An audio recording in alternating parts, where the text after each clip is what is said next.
Idea हो सके कि जो है ना किसी भी सब्जेक्ट की जो है ना वो एक डायरेक्शन जो है ना वो दे दी जाए कि this is the right path, कि जिसके ऊपर जो है ना रह के आपने जो है ना वो पेपर अटेम्प्ट करने होते हैं. So without wasting further time ji, I am going to share my board to you people. First of all, board का इस्तेमाल मैं करूँगा सारे जो क्वेश्चंस हैं जो इस बार आपके सीएसएस के पेपर में आए हैं, वो क्वेश्चंस लिख के पर क्वेश्चन, हर क्वेश्चन के आगे जो डिफरेंट पार्ट्स हैं, तो इसको अलग अलग करके जो है वो हमने अपनी डिस्कशन का हिस्सा जो है आज बनाने की कोशिश करनी है.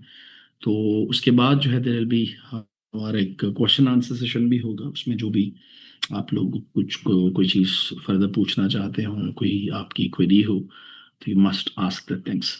मेनली हमारा जो फोकस है वो जो जनरल साइंस एंड एबिलिटीज़ का, वैसे तो 100 नंबर का पेपर है, लेकिन इसमें जो साइंस का पार्ट है ना, तो मेरा फोकस जो है ना वो साइंस के पार्ट के ऊपर रहेगा.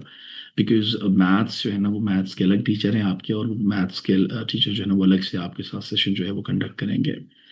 सो मेनली जो है ना आई बी फोकसिंग ऑन कि जो आपका साइंस का पार्ट है, तो साइंस के पार्ट के अंदर जो क्वेश्चंस आए हुए हैं उनके ऊपर हमने जो है ना वो फोकस करना है. So you see, GSA paper 2026 अभी जो आपके एग्जाम हुआ, आई एम श्योर आप में से कुछ बच्चों ने अपेयर भी हुए होंगे.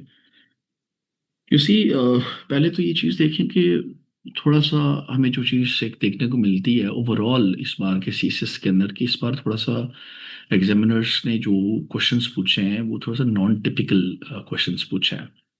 ऐसा नहीं है कि बिल्कुल ही उसने जो है नॉन टिपिकल, बल्कि थोड़ा सा वही चीज़ें उसलिए रिपीट भी होती हैं, हुई हैं. लेकिन ओवरऑल एक जनरलाइज जो अप्रोच लेके आ रहे हैं, जनरलाइज सब तरीके से बात कर रहे हैं कि इसको ना इस बार जो है वो एग्जामिनर्स ने थोड़ा सा नॉन टिपिकल जो है ना वो अंदाज के अंदर जो है वो क्वेश्चंस पूछे हैं. और किसी भी दूसरे सब्जेक्ट की तरह जीएसए के अंदर भी वो थोड़ा सा हमें जो है ना थोड़ा सा पैटर्न जो है ना वो चेंज करते हुए नजर आए.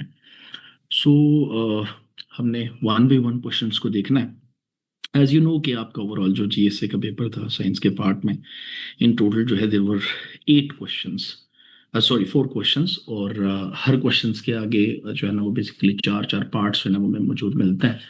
और इसमें से 2 सवाल आप लोगों ने अटेम्प्ट करने होते हैं, और 2 सवाल अटेम्प्ट किए भी होंगे. लेकिन हमने दो नहीं, अपने चारों के चारों जो सवाल है बेसिकली उनको अपनी डिस्कशन का हिस्सा जो है वो आज बनाना है. So coming to the question number 1, first of all, देखो क्वेश्चन नंबर 1, जैसे हमने कहा कि इसके आगे ना पार्ट्स में जीएसए का पेपर जो है वो डिवाइडेड होता है. तो इसमें जो पार्ट ए हमें देखने को मिलता है इस क्वेश्चन के अंदर, अगर हम सवाल लिखें शुरू में, तो क्वेश्चन कुछ इस तरह से पूछा गया था कि evaluate the impact of excessive fertilizer use on soil chemistry and ground water quality. ये बेसिकली हमारे पास क्वेश्चन नंबर 1 का पार्ट ए जो है ना हमें देखने को मिलता है. अब देखिए, पहली चीज़ तो ये समझें कि ये सवाल जो है थोड़ा सा हमें नज़र आ रहा है कि फर्टिलाइजर्स के रिलेटेड है. मेनली उसका जो रिलेशन बना है आपकी लैंड पोल्यूशन के साथ या सॉइल पोल्यूशन के साथ, तो उसके रिलेटेड हमें ना ये सवाल जो है वो मौजूद मिल रहा है. एंड ये कोई ऐसा सवाल नहीं था कि जो हम ये समझें कि जो नॉन नहीं था. ऑब्वियसली ये सवाल जो है ना आराम से डुएबल था, जिसको हम कर सकते थे, और ऑब्वियसली लोगों ने किया भी होगा. क्योंकि पहली चीज़ तो है कि अगर हम इस सवाल की डायमेंशंस देखें ना, अ, इस सवाल की जो डायमेंशंस देखें, तो पहले तो हमें ये चीज़ नज़र आ रही है कि इसमें जो फोकस है एग्जामिनर का वो फर्टिलाइजर्स के ऊपर है, फर्टिलाइजर्स के यूज़ के ऊपर है. और उसका रिलेशन जो है ना उसने पूछा है इन रिलेशन विद जो आपका लैंड पोल्यूशन है या सॉइल क्वालिटी या ओवरऑल सॉइल क्वालिटी है, अलोंग साइड जो अंडरग्राउंड वाटर क्वालिटी है, उसके साथ रिलेट करके एग्जामिनर ने जो है ना ये सवाल हमारे से पूछा हुआ है. अब इस सवाल को हम कैसे अटेम्प्ट कर सकते हैं, या एसेंशियल पार्ट्स मैंने सवाल के क्या रह रहे हैं या क्या थे. बेसिकली ना इसमें दो चीज़ें जब पूछ रहा है, एक तो सॉइल की केमिस्ट्री और साथ में ग्राउंड वाटर क्वालिटी का पूछ रहा है, तो ये दोनों डिफरेंट आइडियाज़ हैं. सबसे पहले तो है कि वी नीड टू, हमें इसको अलग-अलग करके जो है वो आंसर करना था। एक तो है कि पहली जो हमारी डिस्कशन होनी है इस सवाल के ऊपर या जो हमने बात करनी है, वो सॉइल केमिस्ट्री के ऊपर है। अब सॉइल केमिस्ट्री के ऊपर जो आपकी एक्सेसिव यूज़ है आपके फर्टिलाइज़र्स का, उसको हमने देखना है। अब हमें पता है कि फर्टिलाइज़र्स जो है ना बेसिकली लाइक जैसे अमोनियम सल्फेट है, लाइक यूरिया है, तो इनको आप जब यूज़ कर रहे होते हैं जो कि केमिकल फर्टिलाइज़र्स हैं, तो इनका यूज़ जो है ना वो ठीक है, हमें शुरू में जो है ना वो एक क्रॉप या शील्ड जो है ना वो बेहतर अंदाज में मिल जाती है, ज़्यादा मिल जाती है, but in the longer run अगर हम देखें तो ये चीज़ जो है ना वो ऐसा जो है ना आपकी जो सॉइल क्वालिटी है या सॉइल की ओवरऑल जो केमिस्ट्री है उसको चेंज करने का सबब भी बनती हुई नज़र आती है। अब इसमें ना जो कोर चीज़ आ रही थी सॉइल केमिस्ट्री को लेके, इसके अंदर तो एक तो चीज़ आपका ये है कि उसमें जो सॉइल एसिडिफिकेशन जो है ना, उसको हम मेंशन कर सकते थे कि जी जो आपके केमिकल फर्टिलाइज़र्स का यूज़ है, जैसे मैं कोट भी कर देता हूँ, जैसे अमोनियम सल्फेट है, जैसे अमोनियम सल्फेट है, जैसे आपके पास यूरिया है। तो ये वो चीज़ें हैं जो हमें जो है ना जब हम यूज़ करते हैं किसी भी सॉइल के अंदर टू हैव कि जी हम ज़्यादा जो है ना वो यील्ड वगैरह जो है ना वो लेके आ सकें। लेकिन it has the potential to increase the soil acidity, soil increase the soils acidity, जब व्हिच मीन्स कि यहाँ पे जो मेन चीज़ आप टारगेट करते हुए नज़र आ रहे हैं वो सॉइल की पीएच है।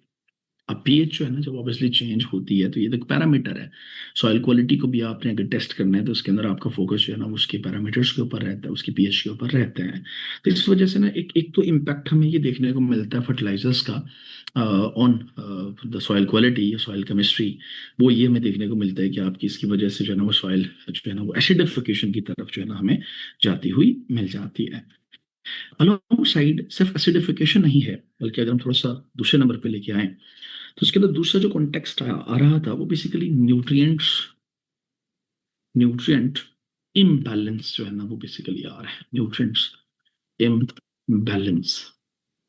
अब न्यूट्रिएंट इम्बैलेंस जो है इसके अंदर आप देखें तो जो अगर आप ना ओवर यूज कर लेते हैं आपके फर्टिलाइजर्स का, जो ओवर यूज है, ज़्यादा जो एक्सटेंसिव यूज हम कर लेते हैं, तो ओवर यूज करने की वजह से चांसेस जो रहते हैं ओवर यूज ऑफ फर्टिलाइजर्स में, ओवर यूज ऑफ फर्टिलाइजर्स, इसकी वजह से it can lead towards towards the imbalance, towards an imbalance uh, regarding nutrients nutrients in soil. So ये भी एक बेसिकली एक अनवांटेड चेंज ही साबित होगा अगर आपकी न्यूट्रिएंट्स की जो इम्बैलेंस होती है आपकी सॉइल के अंदर है। न्यूट्रिएंट्स इंक्लूड मल्टीपल चीज़ें इसके अंदर आती हैं, जैसे मिनरल्स रह सकते हैं, जैसे कैल्शियम है, पोटासियम है, मैग्नीशियम है, इस तरह की चीज़ें जो है ना वो रह सकती है। तो एक इम्बैलेंस जो है ना वो क्रिएट होने के चांसेस रहते हैं, जिसका हमें नुकसान ये होता है कि इन द लॉन्गर रन जो है ना आपकी सॉइल की जो केमिस्ट्री है वो डिस्टर्ब होती हुई हमें नजर आती है, और ओवरऑल जो सॉइल क्वालिटी है, लैंड पोल्यूशन जो है ना हमें देखने को मिल रहा होता है।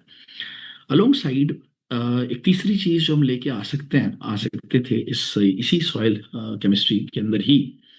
अभी हम पहले आइडिया के ऊपर बात कर रहे हैं कि जी फर्टिलाइजर्स का जो एक्सेसिव यूज है तो उसका क्या इम्पैक्ट है आपकी सॉइल की केमिस्ट्री के ऊपर। तो उसमें एक तो हमने कहा कि सॉइल एसिडिफिकेशन है, दूसरा हमने कहा कि सॉइल के अंदर जो है ना वो न्यूट्रिएंट्स का जो इम्बैलेंस है उसका क्रिएट होना है। और जो तीसरी चीज हम लेके आ रहे हैं यहाँ पे ना वो है सॉइल की जो स्ट्रक्चर है, स्ट्रक्चरल डिग्रेडेशन ऑफ सॉइल, ऐसे करके हम लिख भी सकते हैं, structural degradation degradation of soil. अब स्ट्रक्चरल डिग्रेडेशन ऑफ सॉइल जो है ना इसके अंदर इसी के आपकी जो ना बेसिकली आपकी जो सॉइल है उसकी जो वाटर होल्डिंग कैपेसिटी है वो बेसिकली हमें ना डिस्टर्ब होती हुई नजर आती है। वाटर होल्डिंग कैपेसिटी जो है आपकी सॉइल की, या इसके अलावा जो आपकी सॉइल के अंदर जो एरेशन का सिलसिला होता है, because you need to have कि जी आपकी सॉइल जो सॉइल है उसके अंदर एरेशन का होना भी, रहना भी बड़ा ज़रूरी रहता है टू इंश्योर कि उसकी जो क्वालिटी है वो इन द लॉन्गर रन जो है ना वो मेंटेन रह सके। लेकिन यू सी कि जो हम एक्सेसिव यूज़ करते हैं फर्टिलाइजर्स का, तो इसकी वजह से आपकी एक तो वाटर होल्डिंग कैपेसिटी जो है, मॉइस्चर का रिटेन रहना इटसेल्फ ज़रूरी चीज़ होती है आपकी सॉइल की क्वालिटी के लिए। एरेशन का होना, यानी सॉइल के छोटे छोटे जो ड्रॉपलेट्स होते हैं उसके अंदर से, छोटे छोटे जो पार्टिकल्स होते हैं उसके अंदर से जो है ना बेसिकली आपकी एयर ने पास ऑन होना होता है, जिस वजह से उसकी क्वालिटी जो है ना वो मेंटेन रहती है। बट अनफॉर्चुनेटली जब हम केमिकल फर्टिलाइजर्स एक्सेसिव यूज कर रहे होते हैं, जिसकी वजह से फिर ये स्ट्रक्चरल चेंजेस जो है ना, उसकी वाटर होल्डिंग कैपेसिटी जो है ना डिस्टर्ब हो रही है, जो एरेशन का प्रोसेस, तो फर्दर ये चीज़ जो है ना आपकी सॉइल के अंदर जो स्ट्रक्चरल डिग्रेडेशन है, स्ट्रक्चरल चेंज है, बेसिकली उसकी तरफ हमें लेके जाती हुई मिल रही होती है। अब एज यू नो कि आपके जीएसए के अंदर 5-5 नंबर के सवाल होते हैं, तो इस सवाल के अंदर काफ़ी था कि हम जो ना ये 3 एंगल्स को कोट करके जो है वो इस सवाल को अटेम्प्ट कर रहे होते हैं। बट अलोंग साइड अब जैसे दूसरी डायमेंशन जो है इसी सवाल की हमें जो है ना देखने को मिलती है, और दूसरी डायमेंशन जैसे हमने कहा कि एक तो उसने पूछा कि आपकी एक्सेसिव यूज ऑफ फर्टिलाइजर का उसका सॉइल की केमिस्ट्री के ऊपर क्या असर है, और दूसरा उसने पूछा कि ग्राउंड वाटर क्वालिटी के ऊपर क्या असर है। अब ग्राउंड वाटर क्वालिटी क्योंकि डिफरेंट आइडिया है, तो इसको हम बेसिकली अलग जो है वो लेके आ रहे हैं कि जी ग्राउंड वाटर क्वालिटी। अब देखिए ग्राउंड वाटर क्वालिटी जो है इसको लेके अगर हम देखें ना, तो पहली चीज़ तो हमें ये देखने को मिलती है कि डेफिनेटली आपकी जो केमिकल फर्टिलाइजर्स का यूज़ है, अगर हम ज़्यादा कर लेते हैं तो उसकी वजह से जो है ना आपकी कंटामिनेशन तो वाटर के अंदर होनी है। लेकिन थोड़ा सा स्पेसिफाई करने की कोशिश करें ना, तो एक चीज़ जो हमें देखने को मिलती है कि नाइट्रेट कंटामिनेशन जो है ना वो होने के चांसेस जो है वो रहेंगे आपकी वाटर के अंदर या ग्राउंड वाटर के अंदर, बिकॉज जो फर्टिलाइजर्स हैं they can leach into the groundwater and may contaminate the groundwater which has further के further उसकी जो हेल्थ के ऊपर implications है वो भी हमें जो है ना वो देखने को मिल जाती हैं। which means कि आप ये कहने की कोशिश करें कि इसमें एक डायमेंशन तो हमारी ये बन रही थी कि हम नाइट्रेट कंटामिनेशन जो है ना उसको कोट करते हैं, इसके अंदर मेंशन इस चीज़ को करके आते कि जी देखिए फर्टिलाइजर्स का जो यूज़ है, एक्सेसिव यूज़ है, तो उसकी वजह से आपकी जो अंडरग्राउंड वाटर रिजर्व्स हैं या ग्राउंड वाटर रिजर्व है उसके अंदर वो लीच इन होके उसके अंदर शामिल होके उसकी जो अंदर केमिकल चेंज की भी वजह बनते हैं, और जो आगे चल के वाटर क्वालिटी को डिस्टर्ब भी करेगी चीज़। बल्कि सिर्फ ये नहीं है, एक और चीज़ जो हम यहाँ पे जो है ना वो लेके आ सकते हैं, which is in context of, क्योंकि वाटर क्वालिटी की बात हो रही है, ग्राउंड वाटर क्वालिटी की इन रिलेशन विद फर्टिलाइजर्स हम बात करते हुए नजर आ रहे हैं, तो इसके अंदर जो है ना हमारे पास जो दूसरी चीज़ आ रही है वो यूट्रोफिकेशन नजर आ रहा है। अब यूट्रोफिकेशन जो है, यूट्रोफिकेशन आप देखें तो एक तो है कि आपकी कोई भी जो वाटर बॉडी है, तो उसके अंदर जब आपके न्यूट्रिएंट्स की क्वांटिटी जो है ना वो ज़्यादा हो जाती है, यानी उसमें जब कार्बन का लेवल ज़्यादा हो जाएगा, उसमें जब नाइट्रोजन का लेवल ज़्यादा हो जाएगा, उसमें जब फास्फोरस का लेवल ज़्यादा हो जाएगा, या उसके अंदर कैल्शियम है, पोटेशियम है, मैग्नीशियम है, इन चीज़ों के लेवल जब ज़्यादा हो जाएंगे, तो कोई भी जो वाटर बॉडी है उसके अंदर जो है ना फिर वो आपकी जो प्लांट्स की एक्सेसिव ग्रोथ है, आपके एल्गी की जो एक्सेसिव ग्रोथ है वो हमें नोटेबली जो है ना वो वहाँ पे मौजूद मिल रही होती है, विच इज़ इट सेल्फ कि वो चीज़ आगे चल के जो है ना आपकी वाटर क्वालिटी जो है उसको उसके अंदर डिग्रेडेशन की वजह भी बनती है। सो इसमें एक तो है कि जो ग्रोथ फैक्टर्स हैं, क्योंकि आपने जो ग्रोथ फैक्टर्स कोट किए, जैसे लाइक यहाँ पे हम कोट कर सकते हैं, जैसे जो है ना कार्बन है, जैसे आपके पास नाइट्रोजन है, जैसे आपके पास जो है ना वो फास्फोरस है, तो ये चीज़ें तो आपके जो है ना वो बेसिकली आपकी फर्टिलाइजर्स के अंदर हमें मौजूद मिलती हैं। अब क्योंकि ये फर्टिलाइजर्स के अंदर चीज़ें मौजूद हैं, तो अगर हम एक्सेसिवली फर्टिलाइजर्स का इंटेक करेंगे, या सॉरी नॉट इंटेक, यूज करेंगे, तो उसकी एक्सेसिव यूज करने की वजह से जो है ना चांसेस ये रहेंगे कि आपकी जो बेसिकली जो सॉइल क्वालिटी है आपकी, सॉरी वाटर क्वालिटी है, उसके अंदर जो है ना इन चीज़ों की जो क्वांटिटी है वो बढ़ जाएगी, जो आगे चल के हमें एल्गी की जो ग्रोथ है वाटर बॉडी के अंदर उसकी तरफ भी पुश करती हुई मिल जाती है, विच फर्दर हमें पता है कि जी इसकी वजह से आगे चल के जब एल्गी एक बार ग्रो हो गया, तो वो फर्दर आपके पानी के अंदर जो है ना वो टॉक्सिन्स को भी जो है ना वो भी ऐड करती हुई नजर आती है, यानी ओवरऑल जो वाटर क्वालिटी है, पानी दोनों तो उस तरीके से जो है ना वो इसके अंदर डिस्टर्ब होता हुआ हमें मिलता है, यानी इसमें पानी के अंदर जो है ना वो बेसिकली फिजिकल चेंज जो है ना वो भी हमें देखने को मिलता है, पानी के अंदर जो है ना जो एक केमिकल चेंज है वो भी हमें देखने को मिल जाता है। सो दैट्स वाई जो है ना वी यूज टू कंसिडर कि जी आपका जो एक्सेसिव यूजेज है फर्टिलाइजर्स का, वो ना तो आपकी सॉइल क्वालिटी के लिए बेहतर है और ना ही आपकी ग्राउंड वाटर क्वालिटी के लिए बेहतर है, विच फर्दर हम इसके अंदर जो है ना एक दो चीज़ें और एडिशनली ऐड कर सकते देखते हैं कि यार इसकी ना आगे फिर हेल्थ कॉन्सिक्वेंसेज हमें देखने को मिल जाती हैं, इसकी वजह से फिर आगे चल के आपकी जो एक्वेटिक लाइफ है उनकी जो किलिंग है वो होती भी हमें मिल जाती है। सो इस तरह से ना थोड़ा सा उसका भी टचअप इस सवाल के अंदर हम दे सकते थे। So this was the basically layout of this question. आप चाहें तो इसका स्क्रीनशॉट जो है वो अपने पास रख सकते हैं, बिकॉज मुझे इस बोर्ड को साफ करना है और साफ करके जो है ना मैं इसके ऊपर दूसरा सवाल जो है उसको उसको लेके आने लगूं। सो यू सी के क्वेश्चन नंबर 1 का पार्ट बी अगर हम थोड़ा सा देखें तो पार्ट बी जो सवाल हमारे पास था है दैट वाज लाइक, जो सवाल पूछा गया हमारे से। अच्छा हाँ, एक और चीज़ ना, सॉरी, इसको भी आप नोट कर लें कि जो भी हमने बात की ना लास्टली कि ठीक है आपने फोकस तो सॉइल क्वालिटी के ऊपर किया है, आपने फोकस तो आपकी जो अंडरग्राउंड वाटर रिजर्व्स हैं बेसिकली या वाटर क्वालिटी है उसके ऊपर किया है। तो इसके लिए ना अगर हम 2-3 कुछ स्ट्रेटजीज दे देते ना, यानी मिटिगेशन स्ट्रेटजीज दे देते तो वो भी बेहतर है कि जैसे आप एग्रीकल्चरल वाटर रन ऑफ है तो उसको जो है ना बेसिकली जो है ना उसको आप वाटर बॉडीज के अंदर एंटर होने से हम रोक सकते हैं। हम थोड़ा सा वो बायो फर्टिलाइजर्स की तरफ जो है ना खुद को प्रमोट कर सकते हैं, लेके जा सकते हैं अपने एग्रीकल्चर सेक्टर को। दैट्स वाई दैट्स हाउ कि आप ना इसके जो कॉन्सिक्वेंसेस हैं वो आपकी सॉइल के ऊपर, आपकी वाटर क्वालिटी के ऊपर उन्हें हम मिटिगेट भी कर सकते हैं। सो थोड़ा सा अगर हम 1-2 स्ट्रेटजीज या मिटिगेशन स्ट्रेटजीज जो है ना वो भी दे देते हैं तो इसमें कोई हर्ज नहीं था। So now coming back to the point, अब देखिए क्वेश्चन नंबर 1 है और क्वेश्चन नंबर 1 का ऑब्वियसली पार्ट बी जो है हम सबसे पहले अभी उसके ऊपर हम बात करने जा रहे हैं।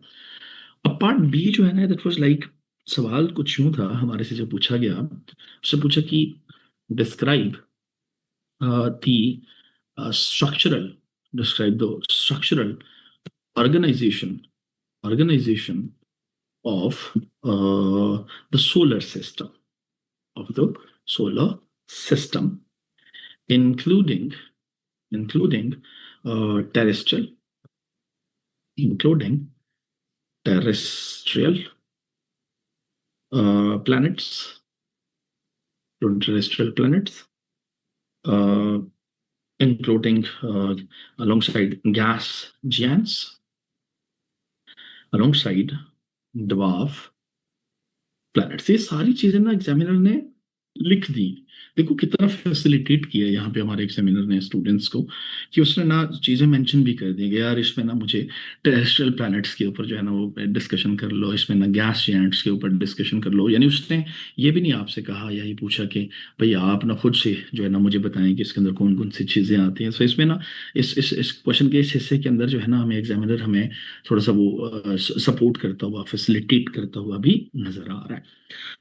ना यू सी के पहले तो है कि ये सवाल जो है ना बेसिकली आपका जो जीएसए में फिजिकल साइंस का पार्ट होता है, उसके अंदर से जो है ना ये सवाल पूछा गया है, क्योंकि सोलर सिस्टम वगैरह यूनिवर्स वगैरह इसके ऊपर जो सारी डिस्कशन है वो आपके फिजिकल साइंस के पार्ट के अंदर हमें मौजूद मिल जाती है। नाउ यू सी के वी फाइंड के आपके ना इसके अंदर अगर हम देखें इसकी अगर हम ब्रेक डाउन करें कि हम कैसे जो है ना इसको लिख सकते थे। ऑर्गेनाइजेशन हमारे से पूछ रहा है ना, पहले तो ये समझे कि यार ऑर्गेनाइजेशन से मतलब ऑब्वियसली इसके कंपोनेंट से पूछ रहा है।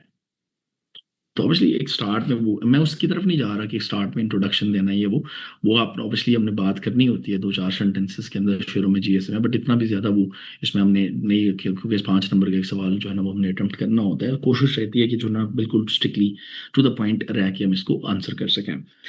सो यू सी के इसमें ना मेन चीज जो है ना वो आपसे कंपोनेंट्स ही पूछ रहा है। ऑर्गेनाइजेशन जब बताएंगे तो इसमें कंपोनेंट्स आ रहे हैं और कंपोनेंट्स में उसने लिख भी दिए हैं। अब एक तो उसने वो हमारे से पूछ रहे और मुझे ना ये टेरेस्ट्रियल प्लैनेट्स जो हैं उनके बारे में बताओ। अब टेरेस्ट्रियल प्लैनेट्स जो है ना, जो इनर प्लैनेट्स भी हम कंसिडर करते हैं, जिन्हें आप इनर प्लैनेट्स जो है ना वो भी कंसिडर कर रहे होते हैं। सो इसके अंदर मेनली जो चीज़ें आती हैं लाइक इसमें मर्क्यूरी है, वो फॉल कर रहा होता है इसमें, लाइक वीनस है वो फॉल कर रहा होता है इसमें, लाइक अर्थ है जिसको हम ब्लू प्लैनेट भी कंसिडर करते हैं, फॉल कर रहा होता है, इसमें जो मार्स है जिसको हम रेड प्लेनेट भी कंसिडर कर रहे होते हैं वो फॉल करता है। इसके अलावा जो जो है ना ये चार पांच, ये चार चीजें मेनली आ रही हैं आपके टेरेस्ट्रियल प्लैनेट्स के अंदर। अब इनकी डिस्क्रिप्शन हमारे से पूछ रहा है, थोड़ा सा हम इनके ऊपर दो दो तीन तीन लाइन्स में बात कर सकते हैं, जहाँ पे हम थोड़ा सा इन चीज़ों के बारे में, यानी ये जो आपके पास प्लैनेट्स हैं इनकी जो कंपोजिशन है उसको थोड़ा सा हाईलाइट कर सकते हैं। इन प्लैनेट्स के जो फर्दर कंपोनेंट्स मौजूद हैं, जैसे अर्थ है ना, तो अर्थ के पास एटमॉस्फेयर है, फिर इसी तरीके से लिथोस्फेयर है, फिर इसी तरीके से हाइड्रोस्फेयर है। तो उन कंपोनेंट्स को थोड़ा सा हम हाईलाइट करते हुए सवाल को आंसर कर सकते हैं। अलोंग साइड क्योंकि उससे सिर्फ टेरेस्ट्रियल प्लैनेट का ही नहीं पूछा, दूसरी चीज जो हमने इसके अंदर ऐड करनी थी या ऐड कर सकते हैं, हम लेके आ सकते हैं थोड़ा सा एक एस्टेरॉइड बेल्ट को। एस्टेरॉइड बेल्ट जो है, एज यू नो के जी, आपके पास ना बेसिकली एक रीजन होता है, जैसे मार्स और जुपिटर है तो उनके बीच में एक रीजन है, या बेसिकली उसके अंदर जिसमें एस्टेरॉइड्स और ड्वार्फ प्लैनेट्स वगैरह जो है ना वो हमें मौजूद मिल जाते हैं। तो हल्का सा ना हम इसको, हल्का सा एक इसकी एक डेफिनेशन या इसकी इसकी इसकी जो प्रेजेंस है इसके लोकेट भी हम कर सकते हैं बेसिकली इस सवाल के अंदर। अलोंग साइड तीसरी चीज जो इसके अंदर जो है ना वो एग्जामिनर हमारे से पूछ रहा था, गैसियंस के बारे में उसने पूछा हमारे से, तो इसको हम अलग जो है ना बेसिकली कर रहे हैं, क्योंकि सवाल के अंदर भी ये चीज़ अलग अलग होती हुई हमें नजर आ रही है। इसमें मेनली जो है ना आपके पास जैसे जुपिटर है वो फॉल करता है इसमें, जैसे मेनली आपके पास सेटर्न है वो फॉल करता हुआ नजर आता है इसमें, मेनली आपके पास जैसे यूरेनस है वो फॉल करता हुआ नजर आता है इसमें, जैसे नेपच्यून है आपके पास ये फॉल करता हुआ नजर आता है। और प्राइमरीली अगेन इसकी इनकी भी हमने ना उसी तरीके से, जैसे ऊपर हमने कंपोजिशन को देखना है या कंपोनेंट्स को देखना है, तो उन्हीं चीज़ों को जो है ना हमने इसके अंदर हाईलाइट करना था। नाउ वी फाइंड कि जब ये तीन चीजें हमने डिस्कस कर लेनी थी, तो उसके बाद नंबर 4 पे अगर हम देखें तो इस सवाल के अंदर हमारा जो फोकस था वो ड्वार्फ प्लैनेट्स के ऊपर था। और ड्वार्फ प्लैनेट्स में एज यू नो कि जी आपके ड्वार्फ प्लैनेट्स के अंदर आप देखें तो लाइक इसमें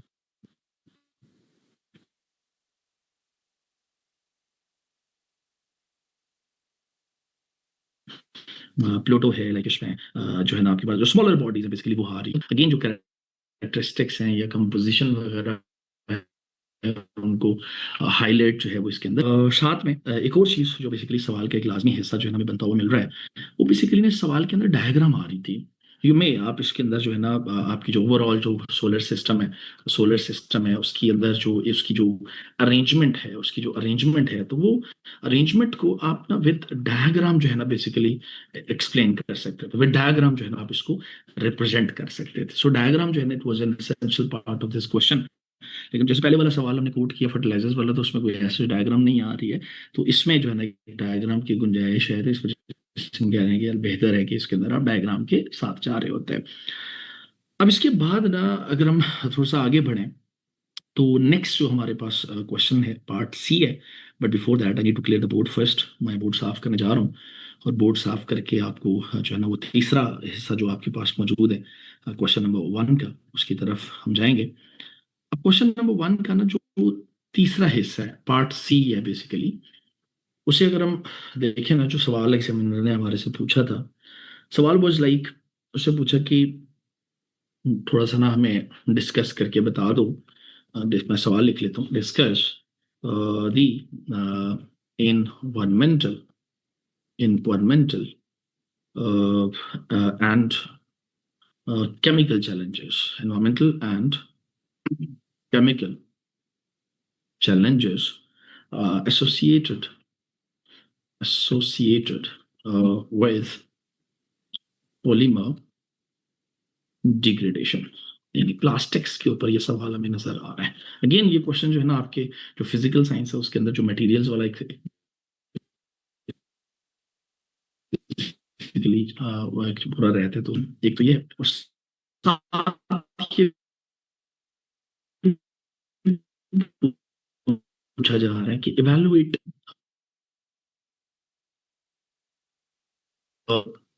the effectiveness of plastics, biodegradable plastics in addressing global plastic pollution। यानी दो चीजें ना एग्जामिनर यहाँ पे पूछता हुआ नजर आ रहा है। एक तो उसने हमारे से ये पूछा कि आपने थोड़ा सा मुझे जो पॉलीमर डिग्रेडेशन है उसके साथ जो आपके एसोसिएटेड है, एनवायरमेंटल चैलेंजेस जो एसोसिएटेड हैं या केमिकल चैलेंजेस जो एसोसिएटेड हैं, तो उन्हें थोड़ा सा हाईलाइट कर लें, डिस्कस कर लें। डिग्रेडेबल प्लास्टिक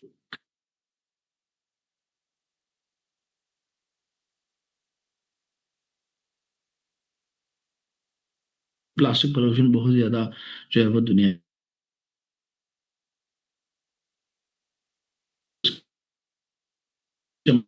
हमें जो है ना वो प्लास्टिक्स जो है ना वो मौजूद मिल रहे होते हैं, जो उसके अंदर कंटेमिनेशन या उसकी क्वालिटी जो है उसको खराब करने का बाइस भी हमें बनती हुई मिल रही होती है। अलोंग साइड जी मेरी आवाज़, डियर स्टूडेंट्स, मेरी आवाज़ क्लियर है? शारिया है मेरे साथ, वो कह रहे हैं कि आवाज़ आवाज़ का थोड़ा सा बताइए, कंफर्म कीजिएगा please. You may use the chat box. आवाज़ अब सही है? अब बीच में ग्लिच आ रहा है कि बीच में? अच्छा, अब सही है, ओके। अभी ये जो पार्ट सी है इसको तो अभी हम डिस्कस करने जा रहा हूँ मैं, महानूर बेटा, इसको तो अभी मैं डिस्कस करने जा रहा हूँ, राइट। अभी जो रह गया ना वो मैं बाद में आ जाऊंगा, अभी मैं तसलसल में आगे बढ़ रहा हूँ, राइट। अच्छा, तो हम कह रहे थे कि इसमें पार्ट सी में आप देखो तो इसमें जो एनवायरमेंटल चैलेंजेस हैं या केमिकल चैलेंजेस हैं जो आपकी प्लास्टिक्स के साथ एसोसिएटेड है, और अलॉन्ग साइड उसका जो बायोडिग्रेडेबल प्लास्टिक्स उनका जो रोल रह सकता है या उनका जो यूजेज रह सकता है to counter the plastic pollution, तो उसके बारे में हमारे से पूछा गया। अब हमें पता है कि जो पॉलीमर्स है ना, polymers are commonly known as plastics. अब प्लास्टिक्स को हम अपनी लाइफ में यूज में कर रहे होते हैं, मल्टीपल पर्पसेस के अंदर, मल्टीपल सेक्टर्स के अंदर हम इनका यूज कर रहे होते हैं। बट वी नो कि आपके जो पॉलीमर्स हैं या प्लास्टिक्स हैं, तो उनकी साथ इन्वायरमेंटल जो चैलेंजेस हैं या इवन केमिकल चैलेंजेस हैं, तो वो भी हमें एसोसिएटेड मिल रहे होते हैं। सो इस चीज़ को बेसिकली इग्नोर तो नहीं कर सकते कि हाँ जी इसको होने दिया जाए, इसका होना जो है ना वो हम अफोर्ड नहीं कर सकते हैं। अब इसी तरीके से ना अब इसको अटेम्प्ट करने के लिए हम किस तरह से चीज़ को आगे लेके जा सकते थे, एक तो है कि जो इसकी ब्रेकडाउन अगर हम करें तो एक तो इन्वायरमेंटल चैलेंजेस जो है ना वो इसके अंदर बन रहे थे। मैं बिल्कुल टू द पॉइंट जाके ना जो कोर चीज़ इसने अंदर लिखने वाली है ना, मैं उन्हीं चीज़ों के ऊपर जो है ना फोकस कर रहा हूँ। अब इन्वायरमेंटल चैलेंजेस में चल के देखें तो एक तो है कि आपने इनकी जो परसिस्टेंस है उसको जो है ना वो बेसिकली आप यहाँ पे नोट डाउन कर सकते हैं, उसके बारे में जो है बात की जा सकती है, परसिस्टेंस। अब देखो आपके ना, क्योंकि इनकी जो ये लॉन्गेविटी बहुत ज्यादा इनके अंदर होती है, यानी लंबे अरसे के लिए ना आपके ये ना इन्वायरमेंट के अंदर रह सकते हैं और इन्वायरमेंट को फिर पल्यूट करने की सलाहियत भी रख रहे होते हैं। तो परसिस्टेंस के पॉइंट ऑफ व्यू से हम एज अ चैलेंजेस को लेके आ सकते थे। अलोंग साइड जो है ना वो जो माइक्रो प्लास्टिक्स हैं, जो माइक्रो प्लास्टिक्स हैं उन्हें भी यहाँ पे हम लेके आ सकते हैं। बिकॉज क्योंकि आगे चल के माइक्रो प्लास्टिक्स का बड़ा एक नेगेटिव हमें कॉन्सिक्वेंसेस देखने को मिलती हैं ऑन या रिगार्डिंग द इकोसिस्टम्स, तो उसको जो है ना यहाँ पे लेके आ सकते थे। इसके अलावा तीसरे नंबर पे हम एक चैलेंज को लेके आ सकते हैं जो लिटर लिटर है। लेटर एंड एस्थेटिक्स जो है ना आपकी, वो जो है ना बेसिकली जो है ना उन दोनों को मर्ज करके हम थोड़ा सा बात कर सकते थे कि जी अक्मुलेशन ऑफ प्लास्टिक जो है ना, it affects the landscapes, it affects the static situations या conditions at any particular area और लोकेशन। तो ये ना दो तीन बड़े चैलेंजेस जो है ना हम कोट कर सकते हैं। अलोंग साइड आप एक और चीज़ भी लेके आ सकते हैं, जब क्योंकि आपकी जो है ना वो प्लास्टिक पोल्यूशन अगर ज़्यादा हो रही है वाटर बॉडीज़ के अंदर स्पेशली, तो उसकी वजह से फिर बायोडाइवर्सिटी लॉस जो है ना वो भी जो है ना वो एक एसोसिएटेड चीज़ जो है ना हमें मौजूद मिल रही होती है, तो उसको भी यहाँ पे हम लेके आ सकते हैं कि इन्वायरमेंटल चैलेंज के कॉन्टेक्स्ट में लेके आ सकते हैं। अलोंग साइड यू सी कि इसके अंदर जो है जो दूसरी चीज़ हमें देखने को मिलती है वो केमिकल चैलेंजेस हैं। अब केमिकल चैलेंजेस के पॉइंट ऑफ व्यू से हम देखें ना, तो केमिकल चैलेंजेस में एक तो हमें देखने को मिलेगा कि इसके अंदर जो आपके प्लास्टिक्स को लेके उनकी जो स्टेबिलिटी है उसको हम लेके आ सकते हैं। बिकॉज पॉलीमर्स या plastics are design more likely to be more stable, making it difficult to have degradation of the plastics, right. तो एक तो उनके अंदर जो स्टेबिलिटी है वो एक चैलेंज जो है ना वो हमें देखने को मिल सकता है। अलोंग साइड जो एडिटिव्स हैं बेसिकली उसके अंदर जो चीज़ें हम खुद से जो है वो ऐड कर रहे होते हैं, केमिकल्स लाइक प्लास्टिसाइजर्स जो हम ऐड करते हैं, या फ्लेम रिटार्डेंट्स जो है ना वो ऐड करते हैं, जिसकी वजह से आपकी जो रिसाइकलिंग है प्लास्टिक्स की वो कंप्लीकेट होती हुई मिल जाती है। सो इसको हम यहाँ पे लेके आ सकते थे। और अलॉन्ग साइड जो तीसरी चीज हम लेके आ सकते हैं वो डीपॉलीमराइजेशन जो है ना उसको हम लेके आ सकते हैं। पॉलीमराइजेशन जो है ना उसको हम लेके आ सकते हैं। अब पॉलीमराइजेशन के अंदर जो है ना ब्रेकडाउन है जो आपके पॉलीमर्स के, जो द मोनोमर्स, वो जो है ना बेसिकली हमें चैलेंज के तौर पे इसको कंसिडर कर सकते हैं। यानी मेनली सीधा सीधा फोकस हमने किया कि इन्वायरमेंटल चैलेंजेस और जो केमिकल चैलेंजेस आपके प्लास्टिक्स के साथ एसोसिएटेड है, डायरेक्टली तीन तीन पॉइंट्स उनके ऊपर हमने बात कर ली। इसके बाद जो है ना आगे, क्योंकि वो पूछ रहा है जी बायोडिग्रेडेबल प्लास्टिक्स का रोल पूछ रहा है, तो उसको हम अलग कर सकते हैं, अलग ही हम करने जा रहे हैं। या जो तीसरी चीज उसने पूछी है कि बायोडिग्रेडेबल प्लास्टिक्स, तो उसको हम अलग हेडिंग में रख के जो है वो इसको एक्सप्लेन कर सकते हैं। अब बायोडिग्रेडेबल प्लास्टिक्स पहले तो थोड़ा सा ये बताने की जरूरत लगी कि उनको जो है ना इनका इनका जो फोकस है बायोडिग्रेडेबल प्लास्टिक्स को लेके आने का बुनियादी पर्पस जो है ना हमें क्या देखने को मिलता है। आप इसमें इनकी जैसे टाइप्स हैं उनको थोड़ा सा लेके आ सकते थे। जैसे आप देखें ना, लाइक मैं बल्कि अगर कोट करूँ क्विकली, जैसे बायोप्लास्टिक्स हैं, बायोप्लास्टिक्स हैं, उन्हें जो है ना हम लेके आ सकते हैं। इसी तरीके से बायोडिग्रेडेबल आपके पॉलीमर्स हैं, उनको हम लेके आ सकते हैं। जैसे कॉर्न स्टार्च वगैरह हो गया, इसके अंदर बायोप्लास्टिक्स के अंदर आ रहा है। तो ये चीज़ें जो है एक तो टाइप्स को हम लेके आ सकते हैं, लेके आ सकते थे, टाइप्स को लेके हमने डिस्कशन जो है वो करनी थी, कर सकते थे। And along side you see के वी फाइंड कि जी आपकी ना इनकी जो इफेक्टिवनेस है उसको हमने थोड़ा सा हाईलाइट करना है। अब इफेक्टिवनेस जो है आपके बायोडिग्रेडेबल डिग्रेडेबल प्लास्टिक्स की, एक तो है कि लिमिटेड इम्पैक्ट, अलग अलग करें हम तो एक चीज़ हमें नजर आएगी, लिमिटेड इम्पैक्ट जो है ना वो हमें देखने को मिलता है।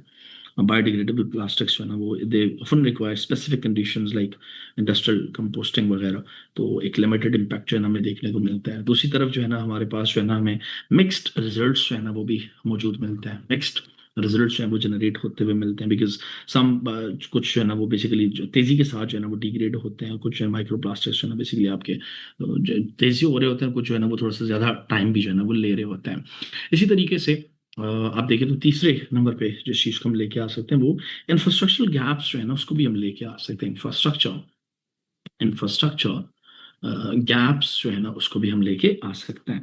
लाइक इंफ्रास्ट्रक्चरल गैप से मतलब यहाँ पे जैसे lack of proper disposal systems that hinders their effectiveness ना। आप अगर प्रॉपर तरीके से वेस्ट को जो है ना वो नहीं कर पा रहे, डिस्पोज ऑफ नहीं कर पा रहे, तो ऑब्वियसली इस चीज़ की वजह से फिर आपको जो है ना वो इसकी इसकी इसकी इसकी जो इफेक्टिवनेस है वो हमें चैलेंज होती हुई मिल रही है। अब पूछा तो नहीं था ऐसा, लेकिन हम थोड़ा सा लेके आ सकते थे हल्का सा सॉल्यूशंस, एक दो सॉल्यूशंस जो है ना हम कोट कर सकते हैं, कर सकते थे। जैसे आप ना थोड़ा सा ये बात कर लेते हैं कि यार इनकी जो डिजाइनिंग है बेसिकली उसको थोड़ा सा अगर हम इम्प्रूव कर लें तो चीज़ें बेहतर हो सकती हैं। इसी तरीके से हमने थोड़ा सा वो इंफ्रास्ट्रक्चरल डेवलपमेंट यानी जो सॉलिड वेस्ट मैनेजमेंट है उसको थोड़ा सा हम इफेक्टिव करके जो है ना इंफ्रास्ट्रक्चरल डेवलपमेंट जो है वो करके हम चीज़ को थोड़ा सा बेहतर कर सकते हैं, बेहतर रिजल्ट्स जो है ना वो जनरेट कर सकते हैं।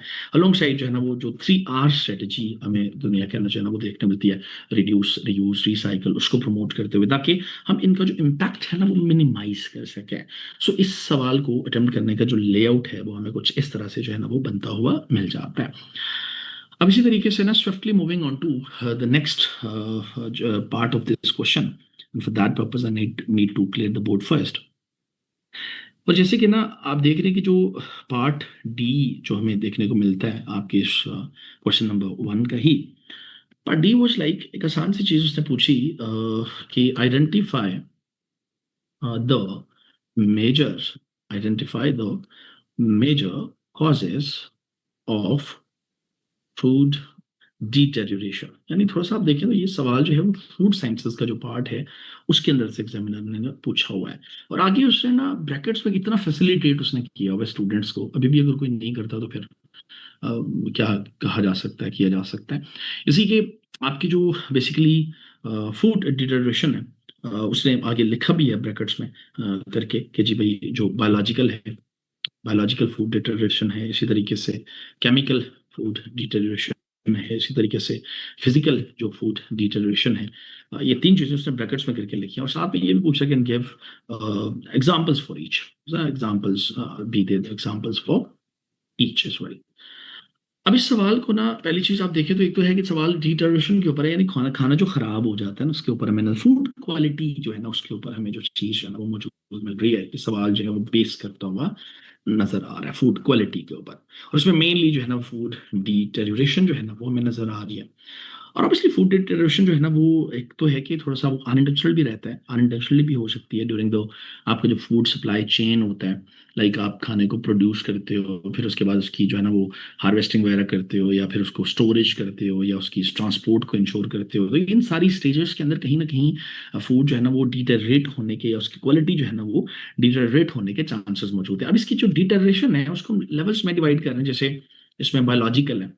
अब बायोलॉजिकल में देखें तो इसमें ऑब्वियसली माइक्रोब्स आ रहे हैं, माइक्रो ऑर्गेनिजम्स आ रहे हैं। लाइक अगर मैं क्विकली कोट करूं तो इसमें लाइक बैक्टीरिया जो है ना उसका आप कोट कर सकते हैं। इसमें लाइक क्विकली आप मैं कोट करूँ तो यीस्ट जो है ना वो कोट कर सकते हैं। इसमें मोल्ड्स जो है ना उसको कोट कर सकते हैं। मल्टीपल चीजें जो है ना बेसिकली हम लेके आ सकते हैं। स्पॉइल्ड जो डेयरी प्रोडक्ट्स हैं, बेसिकली एग्जांपल्स देखें तो इसके एग्जांपल्स में स्पॉइल्ड जो डेयरी प्रोडक्ट्स हैं उनको हम लेके आ सकते हैं। ब्रेड मोल्ड है, उसको एज एन एग्जांपल जो है वो बेसिकली, क्योंकि मैं एग्जांपल ऐसे करके मैं लिख भी देता हूँ कि यार इसमें ना बेसिकली स्पॉइल्ड जो dairy dairy dairy dairy products हैं वो बेसिकली इसके अंदर फॉल करती हुई मिल रही हैं। और अलॉन्ग साइड जो है ना इसके अंदर जो ब्रेड मोल्ड है वो भी देखने को मिल रहा होता है। फिर इसी तरीके से इसके अंदर जो टाइप 2 है, बल्कि एक और चीज़ हम लेके आ सकते हैं बायोलॉजिकल में। ठीक है, माइक्रोब्स हमने लिखा है, इसमें कोई शक नहीं है, बट अलॉन्ग साइड आप और भी चीज़ों को लेके आ सकते हो। जैसे इसके अंदर आप ना कुछ इंजाइम्स को जो है ना वो भी एक, ये भी बायोलॉजिकली चीज़ें ही, बायोलॉजिकल ही कॉन्टेक्स्ट में हमें चीज़ देखने को मिलती है। सो नेचुरल एंजाइम्स जो है ना बेसिकली जो आपके फूड के अंदर रहते हैं, तो उसकी वजह से भी स्पॉइलेज के कॉज होने के चांसेस रहते हैं। जैसे फ्रूट्स को आप रखें कुछ टाइम के लिए तो वो ब्राउन हो जाता है। अब वो जो ब्राउनिंग ऑफ फ्रूट्स हो रही होती है ना, that's actually because of the enzymes जो नेचुरली फूड के अंदर मौजूद हैं, बट अगर हम उसको बेहतर तरीके से प्रिजर्व नहीं कर पाते या नहीं करते तो उसकी वजह से चांसेस रहते हैं, तो आपके जो है ना वो आपके जो एंजाइम्स हैं बेसिकली आपके जो फूड की क्वालिटी है वो डिटेरियोरेट होने के चांसेस रहते हैं। तो लिहाजा एंजाइम्स को भी हम लेके आ सकते हैं। अलोंग साइड जो है ना आप पेस्ट जो है ना उसको लेके आ सकते हैं। पेस्ट में लाइक जैसे इंसेक्ट्स हैं, जैसे आपके पास जो है ना वो क्या कहते हैं बर्ड्स हैं, जैसे आपके पास जैसे रोडेंट्स हैं, इन चीज़ों को जो है ना वो बेसिकली हम ऐड करके, और एग्जाम्पल के तौर पे जैसे इन्फेस्टेड ग्रेन्स हैं या रोडेंट डैमेज प्रोड्यूस जो बेसिकली होता हुआ हमें नजर आता है। सो ये एग्जाम्पल्स भी ना साथ साथ करके हमने बायोलॉजिकल कॉन्टेक्स्ट में चीज़ें, तीन चीज़ें कोट करनी थी। अलोंग साइड जब दूसरी चीज की तरफ हम आ रहे हैं विच इज द केमिकल, तो केमिकल जो फूड की डिटेरेशन है उसके अंदर तो मेन जो है ना एक तो है कि आपकी जो हाइड्रोलाइसिस, सॉरी, एक तो इसमें आप लेके आ सकते हैं हाइड्रोलाइसिस को लेके आ सकते हैं। इस हाइड्रोलाइसिस में ना वाटर के साथ जो रिएक्शन है, फॉर एग्जांपल से स्टार्च ब्रेक डाउन है, तो वो आप कोट कर सकते हैं। एग्जांपल में जैसे स्टील ब्रेड है या सॉगी क्रैकर्स वगैरह होते हैं ना, तो उन चीज़ों के एज एन एग्जांपल जो है वो हम कोट कर सकते थे। हाइड्रोलाइसिस के अलावा जो है लेपिड ऑक्सीडेशन जो है ना वो बेसिकली यहाँ पे केमिकल पॉइंट ऑफ व्यू से जो हम लिख सकते हैं। फैट की जो ब्रेकडाउन है बेसिकली उसके पॉइंट ऑफ व्यू से, और इसके एग्जांपल में ऑफ फ्लेवर्स जो आपके कुक्ड ऑयल्स के अंदर जो है ना बेसिकली रहते हैं, तो उसकी वजह से एक पॉसिबिलिटी जो है वो चीज़ों की रहती है खराब होने की। अलॉन्ग साइड एक तीसरी चीज़ को भी हम लेके आ सकते हैं विच इज सिंपल ऑक्सीडेशन। और सिंपल जो ऑक्सीडेशन है इसमें रिएक्शन होता है विद ऑक्सीजन। फॉर एग्जांपल आपके जो फैट्स की जो उनके वो जो रेंस हो जाते हैं बेसिकली, उसको हम जो है ना वो यहाँ पे कोड, और एग्जांपल में आपके रेंसेड नट्स जो है ना वो फॉल करते हैं, स्टील चिप्स जो है ना वो फॉल करते हुए हमें मिल जाते हैं। सो इसके अंदर बायोलॉजिकल, फिर उसके बाद केमिकल, और फिर तीसरी चीज़ जो है ना हमने जो कोड करनी थी या लिखनी थी वो बेसिकली फिजिकल हमें जो है ना वो डिटरेशन जो है ना वो मौजूद मिल जाती है। अब फिजिकल के अंदर जो है ना आप देखें तो कुछ फिजिकल चीज़ें आ रही हैं, जैसे टेम्परेचर है उसको हम इंक्लूड कर सकते हैं फिजिकल के अंदर। आप जो है वो जैसे मॉइस्चर है उसको हम इंक्लूड कर सकते हैं फिजिकल में। जैसे आप जो है वो लाइट वगैरह है उसको आप जो है ना वो मेंशन कर सकते हैं। तो ये ना कुछ कॉजेज हैं बेसिकली जो आपके इसके साथ जो ना करके हमने एक्सप्लेन करने होते हैं, ये करने थे basically. So this was all about the question number 1, जो हमने कहा कि 4 पार्ट्स के ऊपर या 4 हिस्सों के ऊपर हमें मुश्तमिल मिल जाता है। अब इसके बाद ना आपके पास जो नेक्स्ट क्वेश्चन है, क्वेश्चन नंबर 2 की तरफ जाऊंगा, but before that I need to clear the board first. And you see के क्वेश्चन नंबर 2 जो हमारे पास मौजूद है, क्वेश्चन नंबर 2 जो हमारे पास हमें मौजूद मिलता है, क्वेश्चन नंबर 2 और क्वेश्चन नंबर 2 का जो पार्ट ए है ना, उसको हम पहले जो है ना वो डिस्कस करने जा रहे हैं। अब पार्ट ए जो है ना, पार्ट ए जो अगेन फिजिकल साइंस में से जो है ना वो एग्जामिनर ने सवाल पूछा था आपसे, और उससे पूछा कि जो डिजास्टर मैनेजमेंट है या डिजास्टर रिस्क मैनेजमेंट है ना, उसके बारे में उसने सवाल पूछा था। अगर मैं सवाल पूरा हम कोट करें तो कुछ इस तरह से था कि the explain the key phases, explain the key phases of disaster risk management, disaster risk management। ये आपकी नोवा की जो टेस्ट सीरीज है उसके अंदर भी आपको ये सवाल जो है ना वो मौजूद मिल जाएगा। ये भी फूड इटरेशन वाला सवाल जो हमने डिस्कस किया है ये भी, यानी काफ़ी हद तक जो पेपर है वो बेसिकली जो टेस्ट सीरीज नोवा की थी जो अक्टूबर में हुई, नवंबर में हुई, तो उसके अंदर हमें ये क्वेश्चन जो है ना वो आए हुए भी मिल जाते हैं। अब देखो यहाँ पे एग्जामिनर ना हमें फैसिलिटेट भी कर रहा है, उसे explain the key phases of disaster risk management, और आगे उसने ना बेसिकली हमें जो उसकी फेजेस है ना वो भी लिख के बता दी है। यानी हमारे लिए ना चीज को उसने आसान दिया कि ना, ताकि बच्चे ज्यादा परेशान ना हो, ज्यादा दिमाग ना लगाएं। तो उसने बता दिया कि भाई कौन कौन सी फेजेस हैं, लाइक फेजेस देखे तो एक एक मैं कोट करता हूँ क्विकली। एक मिटिगेशन जो है उसने मेंशन किया हुआ है, फिर उसी तरीके से प्रीपेडनेस जो है उसने मेंशन किया हुआ है, इसी तरीके से जो रिस्पॉन्सिव रिस्पॉन्स है उसको जो है ना वो उसने मेंशन किया हुआ है, एंड लास्टली जो है ना रिकवरी जो है उसको मेंशन किया हुआ है। अब ये ऑब्वियसली स्टेजेस हैं आपकी जो ओवरऑल डिजास्टर रिस्क मैनेजमेंट रहता है, और हर स्टेज की अपनी चीज रहती है। उसमें ना हर स्टेज को आपने वन बाई वन डिस्कस करना था। जैसे नंबर 1 पे आप मिटिगेशन को लेके आते हैं, इसकी जो डेफिनेशन है सादा सी, उसको हम जो है ना वो बेसिकली लिख सकते थे। फिर उसके साथ जो है ना हम इसकी एग्जाम्पल वगैरह जो है एग्जाम्पल्स वगैरह जो है ना वो कोट कर सकते थे। थोड़ा सा हम इसकी बताते हैं कि कैसे ना हम डिजास्टर रिस्क को जो है ना प्रिवेंट कर सकते हैं, रिडक्शन जो एक्सपोजर का है बेसिकली उसको हम कैसे थोड़ा सा बेहतर कर सकते हैं। गोल जो है ना उसको थोड़ा सा मेंशन करते हैं, अल्टीमेट गोल जो है ना वो पोटेंशियल जो डैमेज है उसको जो है ना वो कम करना है, उसको जो है ना वो बेसिकली बेहतर करना है। एग्जाम्पल में जैसे बिल्डिंग कोड्स वगैरह हैं, फ्लड बैरियर्स वगैरह हैं, पब्लिक एजुकेशन है, ये सारा कुछ जो है ना बेसिकली इसके अंदर आप मेंशन कर सकते हैं। अलोंग साइड दूसरे नंबर पे आपके पास जो चीज़ इसके अंदर आ रही है वो प्रिपेयर्डनेस थी। प्रिपेयर्डनेस के अंदर आप देखें ना तो प्रिपेयर्डनेस को लेके अगेन इसमें डेफिनेशन आ रही है इसकी, जिसमें आप थोड़ा सा इसको डिफाइन करते हैं प्रिपेयर्डनेस को। इसकी जो प्लानिंग है, जो ट्रेनिंग है, जो इफेक्टिवनेस है, इसकी इफेक्टिव रिस्पॉन्स के लिए जो हमें तैयारी करनी है, अर्ली प्रिपेयर्डनेस करनी है, तो वो चीज़ें जो है ना वो हम यहाँ पे मेंशन कर सकते थे। अलोंग साइड अगेन इसमें भी एग्जांपल्स हैं, जैसे प्रिपेयर्डनेस में इमरजेंसी प्लान्स आपके प्रिपेयर्डनेस में आएगा। आपकी ना ड्रिल्स वगैरह आप करते कराते हैं, वो आपके जो है ना प्रिपेयर्डनेस के अंदर जो है ना फॉल करता हुआ मिल जाएगा। सो ये साथ में डेफिनेशंस एग्जांपल्स जो है ना वो साथ साथ हमने जो है ना वो बेसिकली कोट करनी थी। और फिर तीसरी स्टेज पे हम आते हैं, और तीसरी स्टेज में जो आपके पास रिस्पॉन्स के नाम से मौजूद है, तो रिस्पॉन्स में ऑब्वियसली आपने इसको डिफाइन करना, आपने एक्शन लेना है, एक्ट करना होता है। तो एक्ट कैसे करना है, साथ में उसकी एग्जांपल जो है ना बेसिकली हमने कोट करनी थी। इसी तरीके से नंबर 4 पे जो है ना वो आपने रिहेबिलिटेशन या रिकवरी की तरफ जो है ना वो लेके जाना होता है। अब रिकवरी जो स्टेज रहती है इसके अंदर अगेन रीबिल्डिंग की तरफ हम जा रहे होते हैं। तो एज एन एग्जाम्पल यहाँ पे कोट करके हम चीज़ों को जो है ना वो जो इन पॉइंट्स को एस्टैब्लिश जो है वो हम कर सकते हैं या कर सकते थे। सो ये जो है ना इस ये this was the layout of this question, जो ना बेसिकली सवाल का कुछ इस तरह से जो है ना वो बेसिकली हमें चीज़ बनती हुई मिल रही है।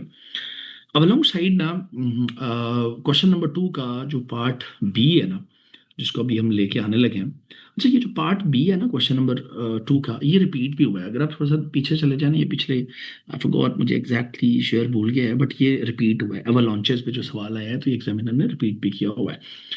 थोड़ा सा आप देखिए ना, तो क्वेश्चन नंबर जो पार्ट बी है आपके क्वेश्चन नंबर 2 का, पार्ट बी वाज लाइक जो सवाल पूछा हुआ था, सो पूछा describe the physical describe the physical factors that trigger trigger avalanches, that trigger avalanches in mountainous mountainous region, mountainous region एक, और साथ में ना वो पूछ रहा है name the modern modern technologies modern technologies used in avalanche prediction avalanche prediction and monitoring. दूसरा हिस्सा बहुत आसान है, इसमें तो बस चीज़ों के नाम ही लिखना है। मेन चीज़ आपका जो पहले वाली चीज़ आ रही है। अब इसमें ना एक तो है कि सवाल हमें एवलांच के ऊपर जो है ना वो मौजूद मिल रहा है, जो आपके ना जो बर्फानी तोदे होते हैं ना बेसिकली, जो गिरते हैं, जो आगे चल के फिर नुकसान बनाते हैं, आपकी आबादी को भी नुकसान पहुंच सकता है, आपके इंफ्रास्ट्रक्चर को भी नुकसान पहुंच सकता है, इस तरह की ना। तो उनके ऊपर जो है ना ये सवाल जो है ना पूछता हुआ हमें नजर आ रहा है। एक तो पूछ रहा है कि फिजिकल फैक्टर्स ना जिनकी वजह से ये चीज ट्रिगर होती है। तो देखिए, पहली चीज है कि अगर हम फिजिकल फैक्टर्स को देखें, जो माउंटेनस रीजन के अंदर जो फिजिकल फैक्टर्स जो इसके अंदर रह सकते हैं पॉसिबली, जो फिजिकल फैक्टर्स रह सकते हैं, तो उसके अंदर जो पहली चीज हमें देखने को मिलती है ना वो जियोग्राफिक आपके फैक्टर्स हमें देखने को मिलते हैं। जियोग्राफिक जो आपकी किसी भी जगह की जो ट्रेड्स होते हैं वो हमें देखने को मिलते हैं। नंबर टू पे आप देखिए, जैसे ना जैसे ज्योग्राफी में आप जैसे ना आप देखें ना, लाइक आप जो है ना वो कोट कर सकते हैं, जैसे स्लोप है, जैसे आप कोट जैसे एलिवेशन है, लाइक इसमें जो है ना जैसे आप कोट कर सकते थे, लाइक वो जो एस्पेक्ट होता है उसका जो रुख होता है आपके एवलांच का, किस तरफ वो जो बेसिकली स्प्लिट होके मूव कर रहा है, वो बेसिकली आ रहा है। फिर इसके अलावा उसके अंदर जो एक कर्वेचर उसका बन रहा होता है, मेरी श्योर आपने ये चीज़ें पढ़ी भी होंगी और ये चीज़ें आपको जहन में आ रही होंगी कि हाँ यार ये चीज़ हमने लिखनी है। कर्वेचर जो है ना बेसिकली उसको हमने यहाँ पे मेंशन करना था। फिर इसी तरीके से उस जगह की जो टेरेन है बेसिकली उसको जो है ना हमने मेंशन करना था, उसके टेरेन के अंदर रफनेस है या नहीं है, इस तरह से चीज़ें, यानी फिजिकल जो फैक्टर्स हैं वो बेसिकली इसके अंदर फॉल करते हुए हमें मौजूद मिल जाते हैं। अब इसके अलावा ना अब देखें तो दूसरा जो फैक्टर हमें नजर आता है वो नॉट ओनली जियोग्राफी, दूसरी चीज हमें नजर आती है वो इन्वायरमेंटल है। इन्वायरमेंटल फैक्टर्स हैं। अब इन्वायरमेंटल फैक्टर्स को आप देखें ना, तो इन्वायरमेंटल फैक्टर्स में आपके पास जो चीज़ें नज़र आती हैं, लाइक स्नोफॉल है जैसे, उसको जो है ना हम मेंशन कर सकते हैं इसमें। जैसे आप विंड स्पीड वगैरह है उसको थोड़ा सा वो हम मेंशन कर सकते हैं। अलोंग साइड जो है ना वो टेम्परेचर है, उसको थोड़ा सा हम लेके आ सकते हैं। इसके अलावा जो है ना आपके पास जो है ना वो बेसिकली टेम्परेचर के अलावा अब तीसरी जो डायमेंशन हम लेके आ सकते हैं, या तीसरी नंबर पे जो बेसिकली हम लेके आ रहे हैं वो आपके जो है ना वो बेसिकली जो है ना वो बेसिकली हमें देखने को मिलता है कि जो बल्कि तीसरी के लिए आप अलग हेडिंग यहाँ से बना सकते हैं, क्योंकि वो कह रहा है कि कुछ टेक्नोलॉजीज के नाम लिस्ट करो या नाम लिख के मुझे बता दो। सो अवेलेबल टेक्नोलॉजीज एक तो है, काफी सारी है हमारे पास ना। अब मेनली देखें तो सैटेलाइट्स हैं आपके पास, राइट। सैटेलाइट्स हैं, और सैटेलाइट्स में आगे चल के आप जो है तो मेनली आपका रिमोट सेंसिंग जो है इसके अंदर हमें मौजूद मिल रहा होता है।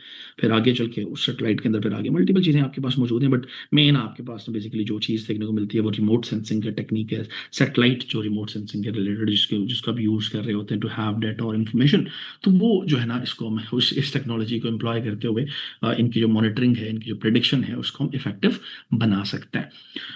अब this was the layout of this question जो बेसिकली एग्जामिनर ने जो है। इसके अलावा भी जैसे ना ये जो स्ट्रैटेजीज की हम बात कर रहे हैं ना, तो एक तो रिमोट सेंसिंग हमने लिखा है। रिमोट सेंसिंग के अलावा भी आप लिख सकते हैं, टेक्नोलॉजी में काफ़ी सारे चॉइसेस या ऑप्शंस आपके पास मौजूद हैं। लाइक आपके पास SVMs में भी नाम सुना, सपोर्ट वेक्टर मशीन्स होती हैं, वो आप यूज़ कर सकते हैं। आई एम श्योर आपने कभी नाम से ऑब्जेक्ट बेस्ड इमेज एनालिसिस जो है ना, OBIA हम कहते हैं, इन चीज़ों का आप जो है ना वो यूटिलाइज कर सकते हैं।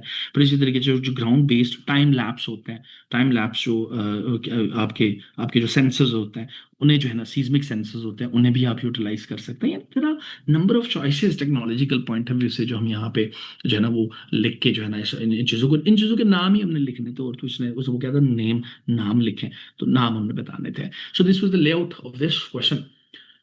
अब इसी तरीके से ना नेक्स्ट आप देखिए तो जो क्वेश्चन नंबर 2 का पार्ट C जो है ना हमें मौजूद मिलता है।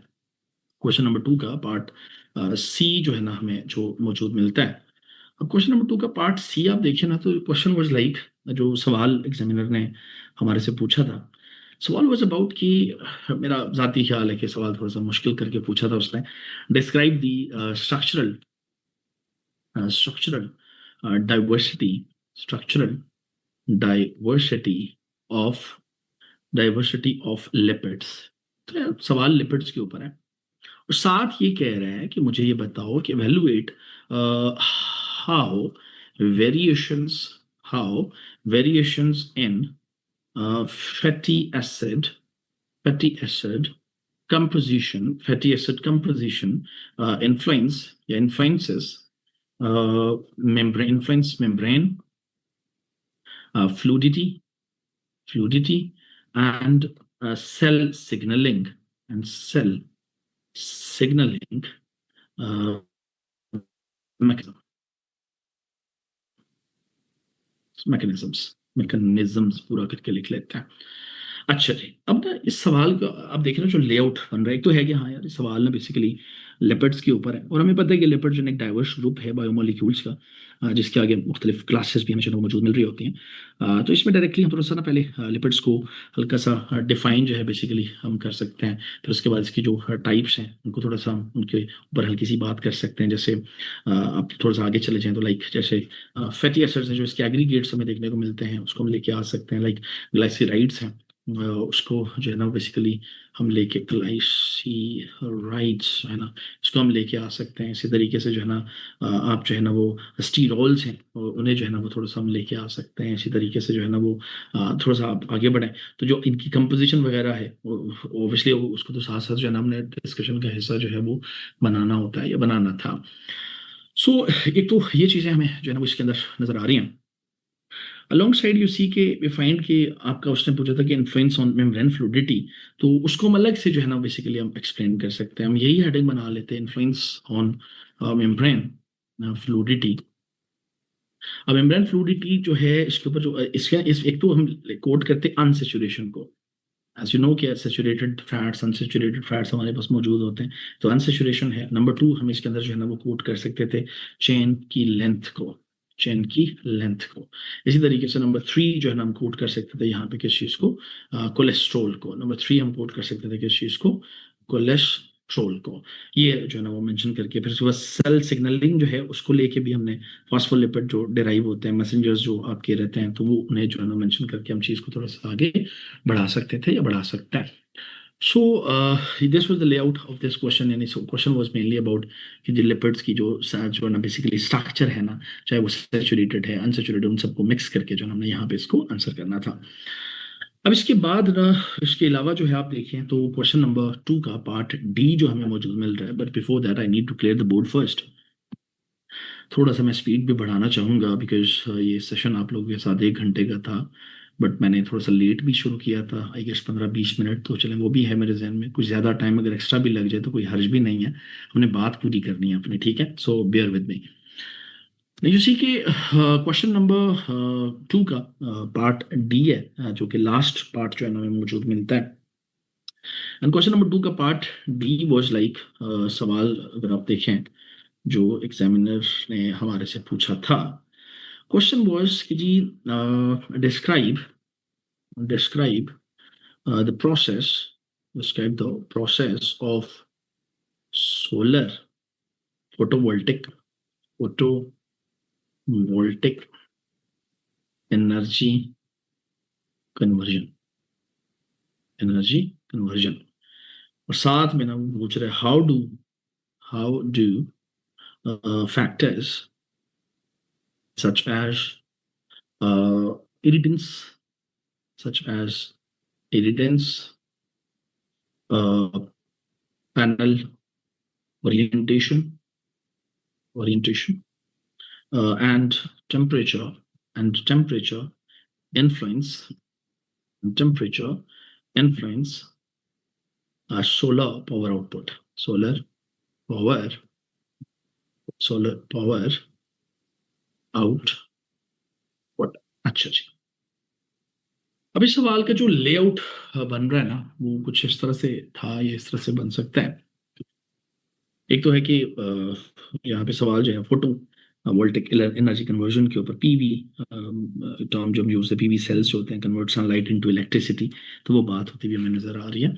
अब इसमें ना जो आपकी जो प्रोसेस है इसका, उसको हमने थोड़ा सा एक्सप्लेन करना था। इस प्रोसेस के अंदर हम मल्टीपल चीज़ों को लेके आ सकते हैं, जैसे कि इसके अंदर हम लेके आ सकते हैं फोटोन एब्जॉर्प्शन को, फोटोन एब्जॉर्प्शन को मेंशन करना था। इसके अलावा जो है ना दूसरे नंबर पे लेके आ सकते थे इलेक्ट्रॉन एक्साइटेशन को, इलेक्ट्रॉन एक्साइटेशन इसको हम लेके आ सकते थे। इसी तरीके से नंबर 3 पे आप देखें तो इसके अंदर चार्ज सेपरेशन है, चार्ज सेपरेशन है, उसको जो है ना हम लेके आ सकते थे। इसी तरीके से आप देखें तो हमारे पास जो है ना वो इन्वर्टर है, इन्वर्टर कन्वर्जन है बेसिकली, उसको जो है ना वो बेसिकली हम लेके आ सकते हैं। सो ना ये चीज़ें बेसिकली इसके अंदर हमें मौजूद मिलती है प्रोसेस के अंदर। और साथ में हम फैक्टर्स जो इन्फ्लुएंस करते हैं इसको, वो भी हम अलग से जो है वो नोट डाउन कर सकते थे। लाइक फैक्टर्स में आप देखिए जो सोलर आउटपुट को इन्फ्लुएंस करते हुए मिलते हैं, लाइक इरिडेंस है। इरिडेंस मतलब जो इंटेंसिटी ऑफ सनलाइट आपकी रहती है। जैसे ऑब्वियसली हमें पता है कि जब मोर इरिडेंस होगी, ज़्यादा इरिडेंस होगी, तो ऑब्वियसली पावर का जो आउटपुट है वो भी ज़्यादा होगा। हमें पता है कि जो पैनल ओरिएंटेशन है, एंगल एंड डायरेक्शन की बात आप करते हुए नजर आ रहे हैं, तो ऑप्टिमम ओरिएंटेशन होगी, तो वो ये आपका रहता है कि सन का जो पाथ है ना वो फेस करते हुए मैं नजर आ रहा हूँ। फिर टेम्परेचर है, that affects efficiency. High temperature जो है ना इट रिड्यूसेस द एफिशिएंसी, उसका एक इम्पैक्ट है। शेडिंग है तो उसकी वजह से ऑब्स्ट्रक्शन जो है ना उसकी पॉसिबिलिटी रह सकती है, दैट रिड्यूसेस द आउटपुट। फिर इसी तरीके से पैनल एफिशिएंसी है, यानी क्वालिटी ऑफ पीवी सेल्स हैं वो कैसे हैं, उसकी वजह से जो है ना वो चीज़ थोड़ी सी मुतासर हो सकती है। सो ये सारा कुछ है ना हमें इसके अंदर जो है ना वो मौजूद मिल रहा होता है। एंड अलोंग साइड जो है ना इसकी मैक्सिमाइजिंग आउटपुट जो है ना उसके लिए ऑब्वियसली जो आपका, बल्कि उसको लिखने की जरूरत नहीं थी, बस नहीं बहुत है। यानी कि ना फैक्टर्स, बल्कि फैक्टर्स को मैं नोट डाउन भी कर दूं, उसने लिखा भी हुआ है सवाल के अंदर, इरिडेंस। मैंने कहा कि इरिडेंस अगर ज्यादा होगी तो सोलर आउटपुट भी ज्यादा होगा, सॉरी पावर आउटपुट ज्यादा होगा। पैनल ओरिएंटेशन अगर आपकी ना डायरेक्शन बेहतर होगी, ऑप्टिमम होगी, फेस सन को फेस करेंगे तो बेहतर होगा। टेम्परेचर जो है ना उसका ज्यादा होगा तो आपकी एफिशिएंसी रिड्यूस होगी। शेडिंग अगर ज्यादा होगी तो ऑब्स्ट्रक्शन ज्यादा होंगे, पावर आउटपुट जो है ना वो कम होगा। पैनल एफिशिएंसी यानी क्वालिटी ऑफ पीवी सेल्स जो है ना वो भी बेसिकली उसकी उसको इफेक्ट करते हुए मिल जाएंगे। सो ना this was the layout of this question. Now moving on to the question number 3। और क्वेश्चन नंबर 3 का जो पार्ट ए जो है ना हमें मौजूद मिलता है। पार्ट ए वाज लाइक, सवाल जो एग्जामिनर ने हमारे से पूछा था, दैट वाज लाइक कि जी उसने पूछ लिया हमारे से कि यार मुझे ना थोड़ा सा ये बताओ, describe describe the principle, describe the principle of hydro electric, hydro electric power generation, hydro electric power generation. एक तो ये चीज पूछी उसने, साथ ये भी पूछा कि what environmental and geographical geographical constraints limit the widespread development of hydropower, of hydropower करके। अच्छा जी, अब इस सवाल का जो लेआउट बन रहा है, एक तो सवाल है कि हाइड्रो इलेक्ट्रिक पावर के ऊपर ही बात हो रही है, जो हमें ना जो वाटर का जो फ्लो होता है तो वहां से जो हम एनर्जी को हार्नेस कर रहे हैं, तो ये उसके ऊपर जो है ना सवाल हमारे से पूछा गया है। अब इसका जो प्रिंसिपल है ना, पहली चीज वो प्रिंसिपल हमारे से पूछ रहा है, तो प्रिंसिपल जो है ना इसके अंदर हम जो कोट कर सकते थे या इसके अंदर जो चीजें हम कोट कर सकते थे, एक तो है कि नंबर 1 पे आप वाटर स्टोरेज जो है उसको लेके आ सकते हैं। रिजर्वायर के अंदर, लाइक डैम के अंदर पानी स्टोर करते हैं। फिर इसी तरीके से आपके पास पोटेंशियल एनर्जी है, पीई लिख रहा हूँ जिसको पोटेंशियल एनर्जी। फिर इसी तरीके से नंबर 3 पे काइनेटिक एनर्जी, के ई लिखा, काइनेटिक एनर्जी है। क्योंकि पानी जब हाइट पे होगा ना तो वाटर की जो हाइट होती है दैट क्रिएट्स पोटेंशियल एनर्जी। फिर इसी तरीके से पानी का जो फ्लो होता है डाउन हिल, तो that converting into the kinetic energy. इसी तरीके से नंबर 4 पे करके आप टर्बाइन रोटेशन जो है ना उसको लेके आ सकते हैं। So these are the basic principles के जिसके ऊपर आपका ये बेसिकली काम करता हो वो हमें मिल रहा होता है, जो बहुत आसान है। इसी तरीके से जो इन्वायरमेंटल एंड ज्योग्राफिकल कंस्ट्रेंट्स हैं, मैं एक ही हेडिंग बना रहा हूँ यहाँ पे, कंस्ट्रेंट्स लिख रहा हूँ। ऑब्वियसली आपने पूरा इसको करना था, ज्योग्राफिकली और इन्वायरमेंटल जो कंस्ट्रेंट्स हैं वो कौन से रह सकते हैं। इसके अंदर एक तो ये चीज़ रहती है कि वाटर अवेलेबिलिटी, वाटर की जो अवेलेबिलिटी है वो एक कांस्टेंट है। नंबर 2 इसके अंदर टोपोग्राफी किसी भी जगह की, वो बेसिकली एक कांस्टेंट रह सकता है। नंबर 3 इसके अंदर जो है ना हमें क्या कहते हैं इसको, अपना जो इकोलॉजिकल इम्पैक्ट है, बिकॉज आपकी जो फिशरीज हैं उनको वो माइग्रेट भी करती हैं, तो उसका भी उसके ऊपर भी एक इम्पैक्ट रह सकता है। सो इकोलॉजिकल इम्पैक्ट जो है ना उसको भी कंसिडर करना जो है वो यहाँ पे ज़रूरी था। इसी तरीके से जो है ना आपने जो क्लाइमेट चेंज है बेसिकली उसको जो है वो इसके अंदर कंसिडर करना ज़रूरी था। फिर इसी तरीके से जो लैंड यूज है उसको यहाँ पे कंसिडर करना भी ज़रूरी था। सो इस तरह से ना आपका ये लेआउट जो है ना बेसिकली, लिमिटेशंस भी आप एक दो कोट कर सकते हैं, जैसे साइट स्पेसिफिक है या हाई अप फ्रंट कॉस्ट वगैरह आप मेंशन कर सकते हैं इस तरह से। बट जो है ना मेनली जो है ना वो सवाल की जो रिक्वायरमेंट थी वो कुछ इस तरह से हमें मौजूद मिल जाती है। नाउ द थिंग इज कि जी अगर हम चीज़ को आगे बढ़ाने की कोशिश करें ना, सो वी फाइंड कि जी नेक्स्ट जो हमारे पास पार्ट है क्वेश्चन नंबर 3 का पार्ट बी जो हमें मौजूद मिलता है। And part B was like सवाल जो पूछा था हमारे से, उसने पूछा था कि जो आसान था, जो इन्वायरमेंटल साइंस का जो पार्ट है वहां से ये सवाल आया हुआ है। Describe the hydrosphere hydro hydrosphere and the major components of Earth's water, एक चीज।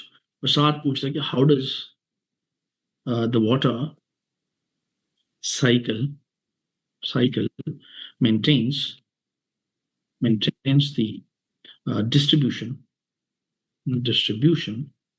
of fresh water। अब ये जो सवाल है ना, इस सवाल को एक तो है कि सवाल हाइड्रोस्फीयर के ऊपर है, हमें पता है कि the part of the earth which contains water.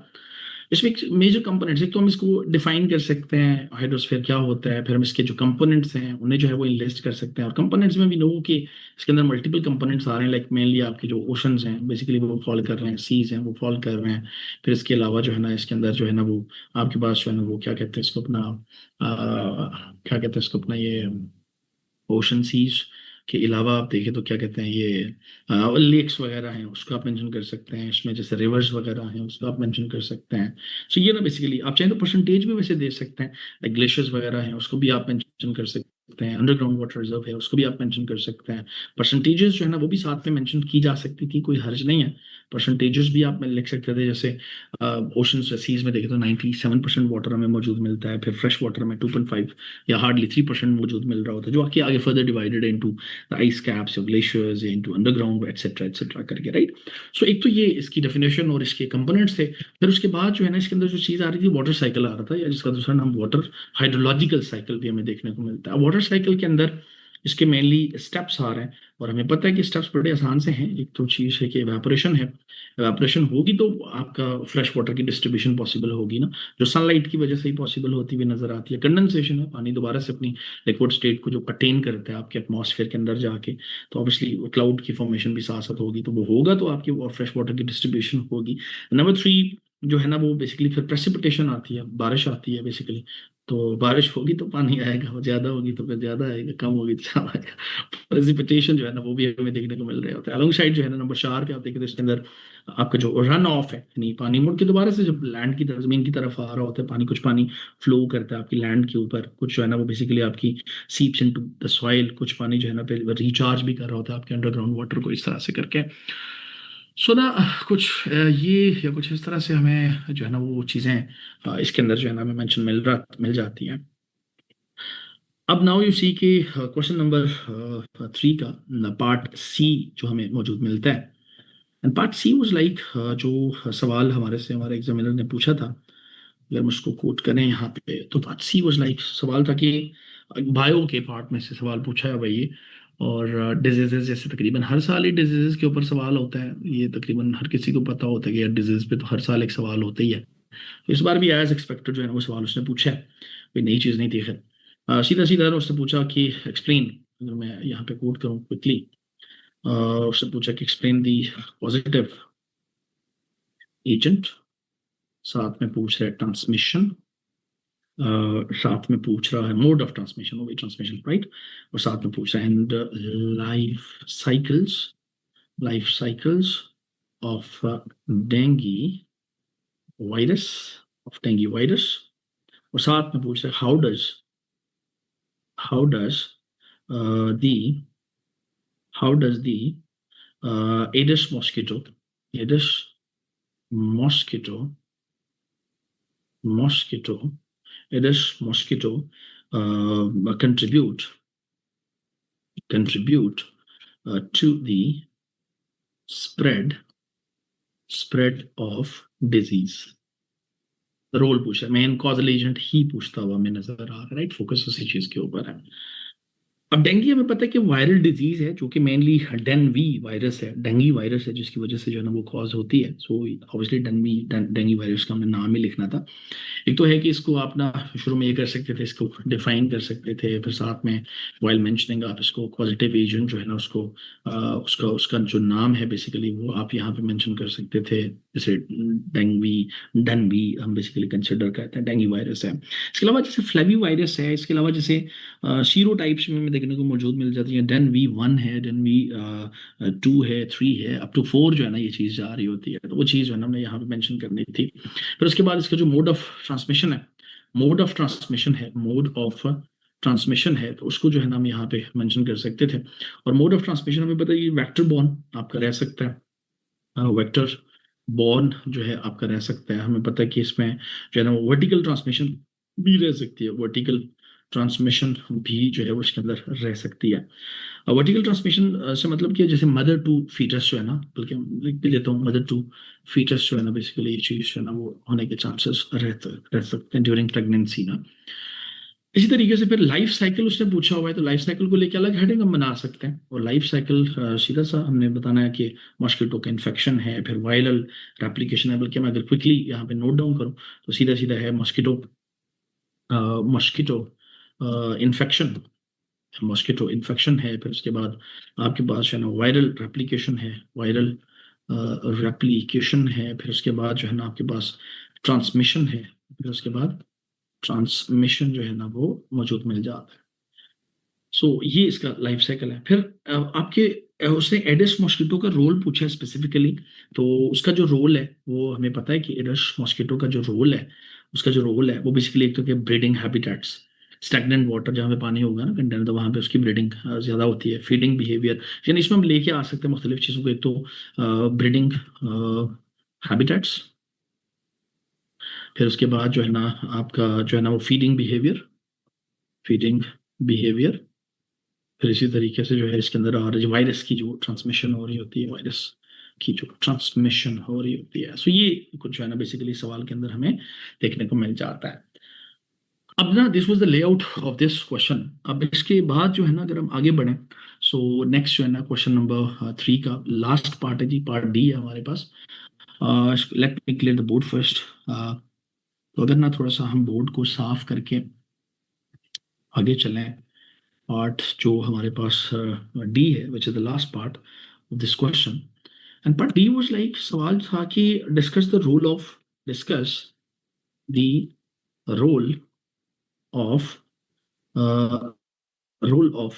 Decision,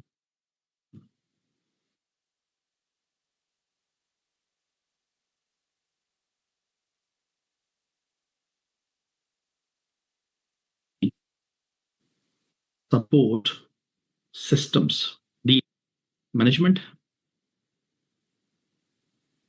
organisational management and strategic planning. ऐसे नहीं, सवाल was mainly about DSS, decision support systems के ऊपर जो है ना एग्जामिनर हमारे से सवाल पूछ रहा था। तो जब इसने ये सवाल पूछा ना तो अलोंग साइड में ये चीज़ देखने को मिलती कि इसमें फर्दर हम देखें। सो जैसे क्या रोल हो सकता है जी इसका। देखो इसमें ना मल्टीपल तरीकों से रोल हम लिख सकते हैं। जैसे रोल देखें ना, तो रोल जो है ना वो बेसिकली हमें देखने को इसमें इसके अंदर जो कोर चीज़ें आ रही थी, डेटा एनालिसिस है, डाटा एनालिसिस है, डेटा एनालिसिस के बाद जो है ना हमारे पास जो है ना वो डिसीजन सपोर्ट है, डिसीजन सपोर्ट है। फिर इसी तरीके से आपके पास जो है ना वो कोलैबोरेशन है, उसको हम लेके आ सकते हैं।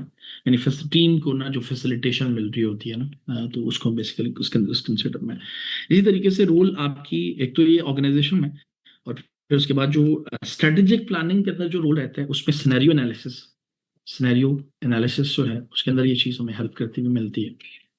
इसी तरीके से आपके पास जो है ना वो सिनेरियो एनालिसिस के अलावा देखें तो गोल सेटिंग है, वो इसके अंदर जो है ना वो फॉलो करता हुआ हमें मिलता है। इसके अलावा जो है ना आपके पास जो रिसोर्स एलोकेशन है वो इसके अंदर हमें जो है ना वो मौजूद मिलती है। सो इस तरह से ना ये चीज़ें जो कोर आपके ना जो सवाल की रिक्वायरमेंट थी वो हमें देखने को मिल रहे थे। अब इसके बाद ना आप देखें तो जो नेक्स्ट क्वेश्चन है, क्वेश्चन नंबर 4 है and the last one as well. और जो लास्ट क्वेश्चन हमारे पास है जो कि जो है ना क्वेश्चन नंबर 4 ही था। थोड़ा सा अगर मैं स्पेस बना लूँ बोर्ड पे, शिवजी के क्वेश्चन नंबर 4 का पार्ट ए जो है ना, जो पूछा था उसने, वर्किंग पूछी है हमारे से, working principles of cellular networks. सीधा सीधा ना, working principle of cellular networks networks. और साथ ना पूछा उसने कि how do mobile devices maintain connectivity while moving between cells. कि ना वो कनेक्टिविटी को कैसे जो है ना वो मेंटेन करे। दो चीजें आ रही हैं इसमें ना। सो इसमें ना सीधा सीधा, एक तो हम सीधा सीधा ये कोट करते हैं। मैं पूरा नहीं लिख रहा, शॉर्ट कर दिया मैंने, क्वेश्चन को बोल दिया मैंने, राइट। तो है कि देखो, पहले ये सेलुलर नेटवर्क जो है ना, इट एनेबल्स अस कि जी हम कम्युनिकेशन जो है ना उसको उधर जो है ना आप लिख सकते हैं मल्टीपल चीजें, लाइक सेल स्ट्रक्चर है। फिर इसी तरीके area divided into cells each with a base station होता है जैसे ना। फिर इसी तरीके से नंबर 2 पे इसके अंदर जो है ना वो फ्रीक्वेंसी यूज है, फ्रीक्वेंसी रीयूज है। इसी तरीके से नंबर 3 पे आप देखें तो इसके अंदर हैंड ओवर है, हैंड ओवर। सो डिवाइसेस जो स्विच होती हैं सीमलेसली, तो ये हमें देखने को मिलती है। फिर इसी तरीके से मेंटेनिंग कनेक्टिविटी को अपने अलग आंसर करना था। सो मेंटेनिंग कनेक्टिविटी को लेके जो पॉइंट्स, जो कोर चीजें आप इसके अंदर ऐड कर सकते हैं वो रजिस्ट्रेशन है। रजिस्ट्रेशन है, वो कोर चीजें जो इसमें ऐड कर सकते थे। रजिस्ट्रेशन के अलावा वी डू हैव आपके पास जो सिग्नल स्ट्रेंथ है, सिग्नल स्ट्रेंथ है, सिग्नल स्ट्रेंथ है आपके पास जो है ना वो। इसके अंदर जो है ना वो हैंड ओवर प्रोसेस है। ये सारी चीजें, हम श्योर ये चीजें आपने पढ़ी भी होंगी या पढ़ेंगे। मैं ऑब्वियसली मैं पढ़ा तो नहीं रहा, मैं एक वो क्वेश्चन का लेआउट उठा दे रहा हूँ आपके सामने। अदरवाइज ये ऑब्वियसली हम श्योर आपको समझ भी होगी। एनीवेज, अगर हम आगे बढ़े ना तो नेक्स्ट जो हमारे पास क्वेश्चन है, जो पार्ट बी आप जो समझ लें कि आपके पास जो क्वेश्चन नंबर 2 का पार्ट बी जो हमारे से हमारा एग्जामिनर पूछ रहा है। पार्ट बी वाज लाइक, सवाल था वो कह रहे कि using the photo electric effect explain था। मैं अगर क्विकली यहाँ पे लिखूँ ना, using the photo electric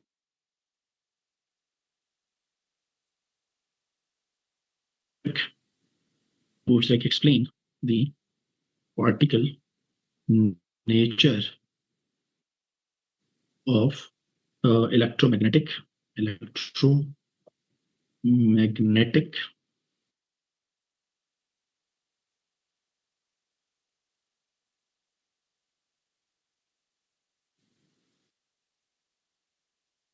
radiation. How did experimental challenge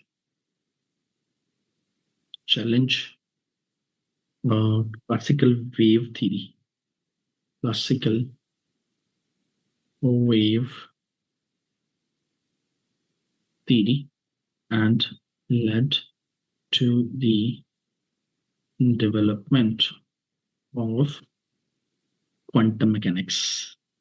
physics पूछिए भाई, क्वांटम मैकेनिक्स। ज्यादती की है, सवाल पूछ के एग्जामिनर ने, बहरहाल चले। एग्जामिनर है जो उनका दिल करेगा करेंगे भाई। कि जी आपके पास ना जो इसके अंदर जब आप ना फोटो इलेक्ट्रिक इफेक्ट जो है ना उसको, उसकी जो डिमॉन्स्ट्रेशन है वो लाइट पार्टिकल्स की नेचर को डिमॉन्स्ट्रेट कर रहा होता है बेसिकली, फोटो इलेक्ट्रिक इफेक्ट ना। की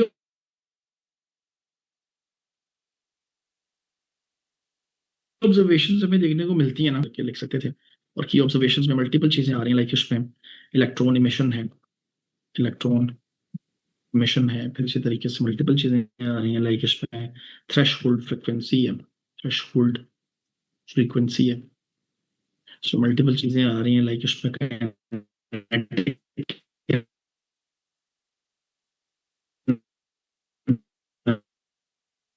एनर्जी है, थीरी है, क्लासिकल थीरी है। इसके अंदर जो है ना मल्टीपल चीजें कोड कर सकते थे, कोड कर सकते हैं। फॉर एग्जाम्पल जैसे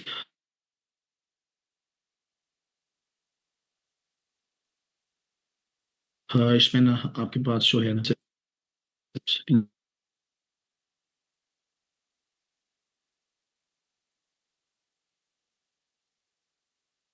एनर्जी है वो मेरे के अंदर आ रही है। क्वांटम को एक्सप्लेन थोड़ा सा कर सकते थे आइंस्टाइन जो है, वो फोटॉन्स वगैरह, वो एनर्जी ट्रांसफर वगैरह, वो थोड़ा सा आप एक्सप्लेन कर सकते थे इसके अंदर। सो ना बेसिकली ये जो की चीजें सवाल के अंदर आ रही थी वो ये वाली थी। अलोंग साइड नेक्स्ट जो क्वेश्चन था, नेक्स्ट क्वेश्चन वाज अबाउट कि जी उसने सवाल पूछा हमारे से कि एग्जामिनर ने हमारे से सवाल पूछा कि जी हमें ना थोड़ा सा ये बताओ कि list the major social media. लिस्ट करने का क्या है, यानी चीज़ों को ना लिस्ट करने का क्या है, लिस्ट दो major social media, major social media क्या कहते हैं इसका, social media platforms, social media platforms used for business and communication, used for, question was like used for business and communication. एक तो ये था सवाल का हिस्सा, और दूसरा था कि how do they contribute to digital marketing, how do, बड़ा प्रैक्टिकल सवाल पूछा ये एग्जामिनर ने, how do they contribute, how do they contribute the to the digital marketing, to the digital marketing.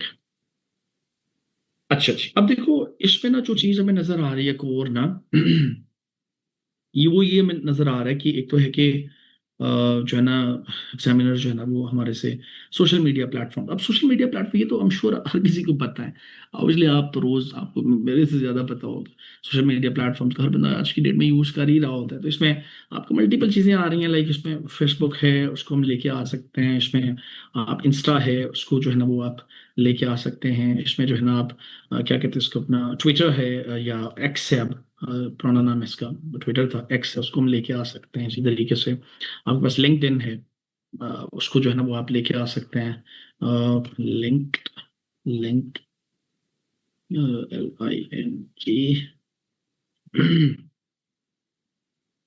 LINKDIN।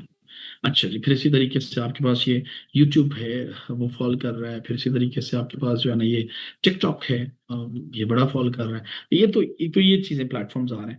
अब digital marketing, obviously digital marketing के अंदर आप देखिए तो आप ब्रांड अवेयरनेस जो है ना उसको स्प्रेड करने में ऑब्वियसली इनका रोल है, इनको आप यूज करते हैं, यूज कर सकते हैं। इसी तरीके से आपने ना इंगेज करने, ऑडियंस को इंगेजमेंट बढ़ानी है आपने ऑडियंस की, उसके लिए आप इसको यूज करते हैं, बेनिफिट है इसका ना। कंटेंट मार्केटिंग है, कंटेंट मार्केटिंग है, ये भी एक इसका बेनिफिशियल साइड जो है ना हमें देखने को मिल जाती है। फिर इसी तरीके से आप पेड एडवर्टीजमेंट्स की तरफ भी जा सकते हैं, पेड एडवर्टीजमेंट्स की तरफ भी आप जा सकते हैं। एक जो ना गुडविल वगैरह, आपका इमेज बिल्डिंग वगैरह सारी चीजें जो है ना हमें बेहतर तरीके से जब इसके अंदर प्रमोट होती हुई मिल जाती हैं। सो ना this was the layout of this question.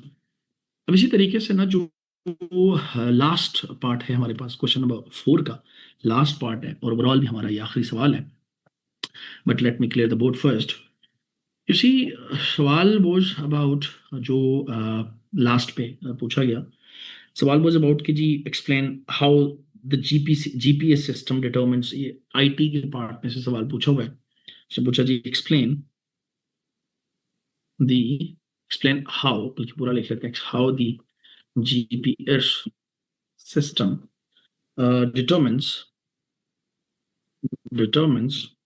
the position, determines the position of a receiving,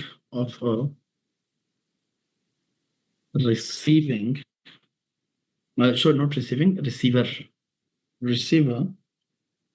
using satellite, using satellite को यूज करके ना हम जीपीएस में कैसे रिसीवर की जो बेसिकली ना पोजीशन है उसको डिटरमिन हम कैसे करते हैं, यानी प्रोसेस पूछ रहा है इसमें ना, सीधा सीधा प्रोसेस हमने इसमें ना। जीपीएस जो है ना वो ऑब्वियसली सैटेलाइट का ही मजमू है, ऑलमोस्ट 24 से 32 सैटेलाइट्स होती हैं, तो ऑब्वियसली सैटेलाइट तो इसके अंदर पहली चीज आएगी। सैटेलाइट्स आपकी होती हैं 24 से 32 सैटेलाइट्स हमें देखने को मिलती हैं।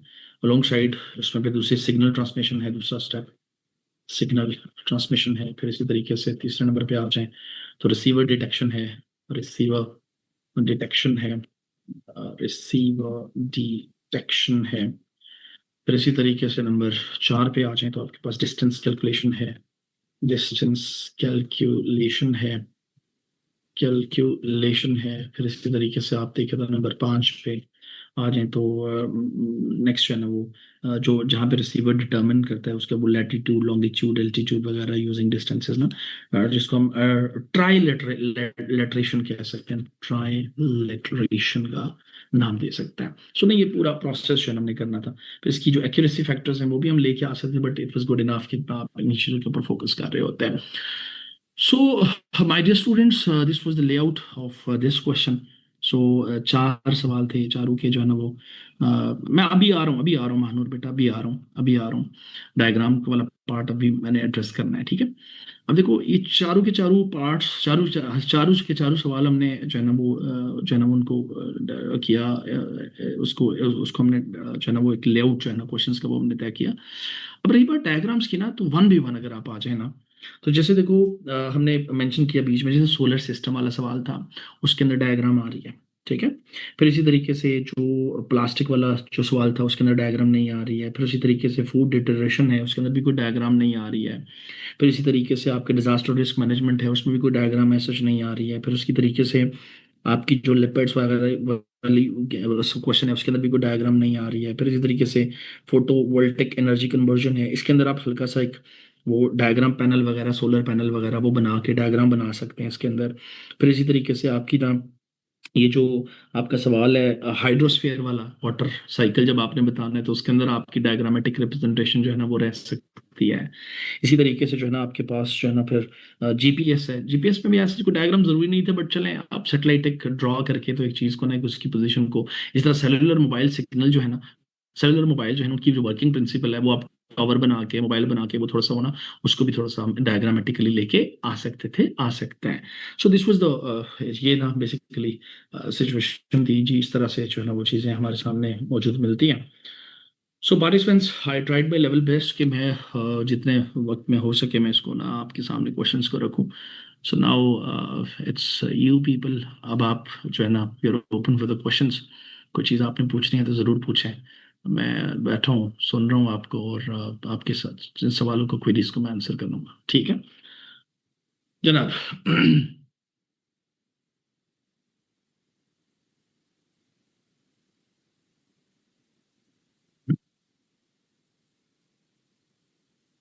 अल्लाह अकबर।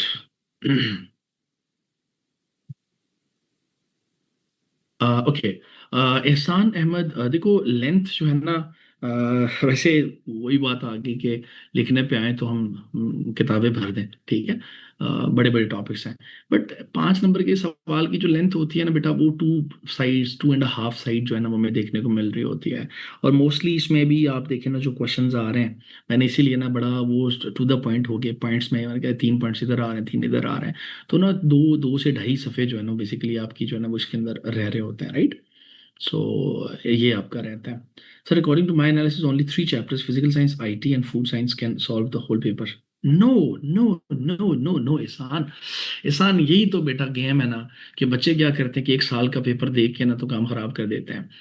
देखो बेटा, आप ओवर द पास्ट 10 years अगर आप देखें ना, जब से ये एवरीडे साइंस कन्वर्ट हुआ इनटू जीएस है ना, तो एहसान वो एग्जामिनर हमारे के पास कोई सेट पैटर्न नहीं है कि वो ये कहे कि जी मैं हर साल ऐसे करूंगा। हो सकता है अगले साल बायो में से ज्यादा आ रहा हो सकता है अगले साल एनवायरमेंटल साइंस में से ज्यादा आ रहा हो, ठीक है। So there is no room for you people कि आप इस सब्जेक्ट के अंदर ना चॉइस का जहन में रखें कि हाँ ठीक है इसमें कोई नहीं, फिजिकल साइंस आपने किसी भी सेक्शन को नहीं छोड़ना। If you want to score better in this subject तो नीड टू इंश्योर कि जी भैया आप ना सारे सेक्शंस को, तो मैं हरगिज भी इस चीज को ना बेटा इनकरेज नहीं करूंगा एहसान कि आप ना बेसिकली सिर्फ 2-3 सेक्शंस को पढ़ें। आई सजेस्ट यू कि आप स्ट्रांगली जो है ना वो सारे के सारे सेक्शंस को अच्छे से प्रिपेयर करें। गॉट इट एहसान? जी जी, 2 sides, 2.5 sides, Sharia. 2 sides or 2.5 sides, right? But it depends upon your writing quality ना, आप लिखते कैसे हैं बेटा, आपका एक्सप्रेशन कैसा है, आपकी लैंग्वेज कैसी है, राइट, राइटिंग स्टाइल कैसा है, उस पर भी चीज़ जो है ना वो डिपेंड कर रही होती है, ठीक है जनाब। एहसान, बेटा क्लियर हुआ आपको आपका सवाल, जवाब क्लियर हुआ? ऑल राइट, जी जनाब। Any further question if you want to ask please ask. Gentleman मुझे पानी के गिलास पिला देंगे एक? शुक्रिया।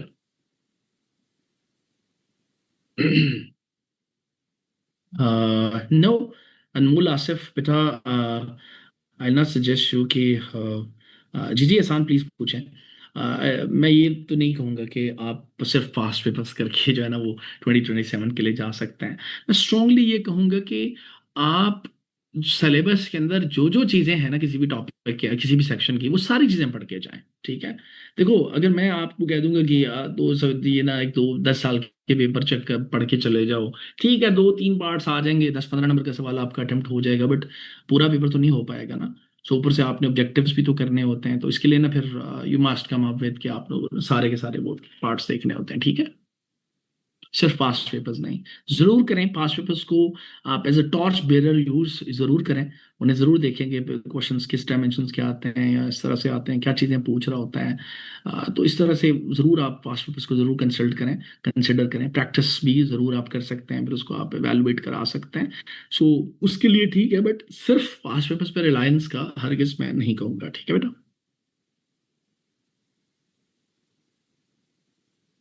जनाब,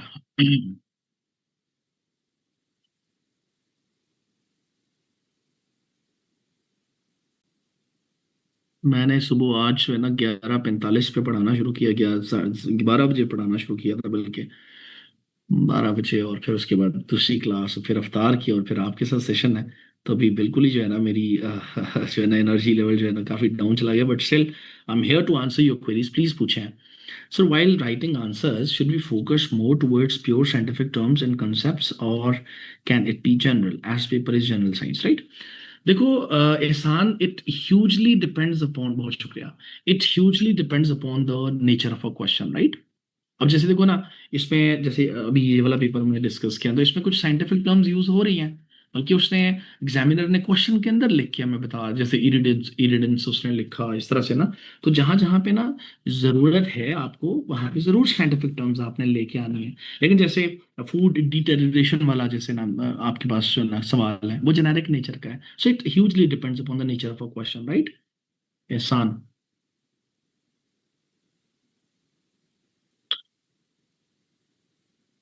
जी जनाब।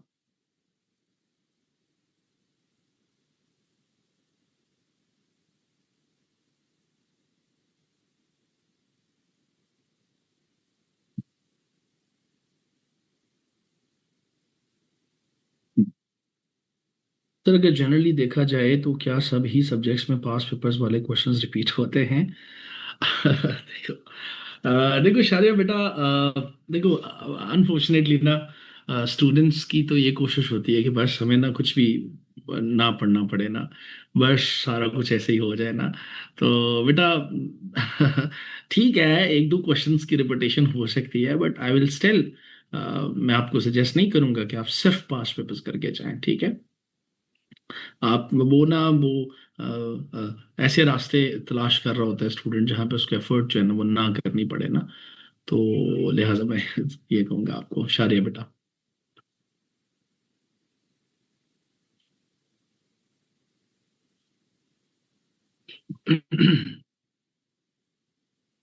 जनाब। जी जनाब, एनी फर्दर क्वेश्चन?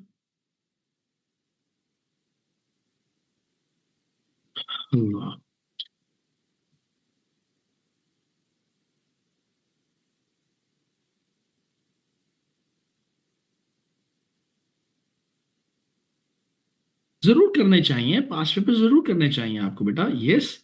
देखो ना मैंने कहा कि एज आप ना for the guidelines purpose to, कि जी आप प्रैक्टिस बेहतर तरीके से कर रहे हैं तो जरूर उनको जरूर वो क्वेश्चंस देखें, जरूर वो क्वेश्चंस को अटेम्प्ट भी करें। You must consider the pass paper, इसमें कोई शक वाली बात ही नहीं है। ठीक है।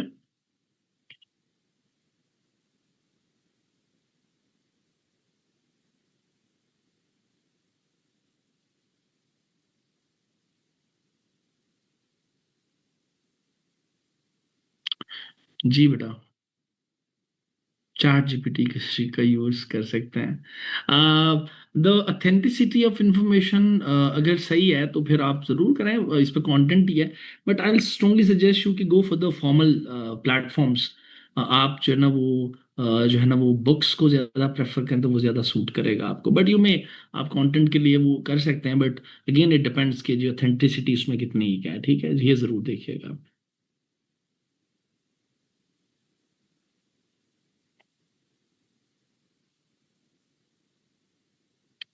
जनाब। Any further question?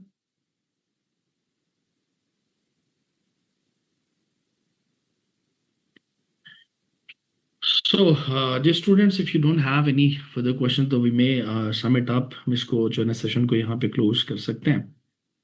But if you want to ask any further question, तो you may ask.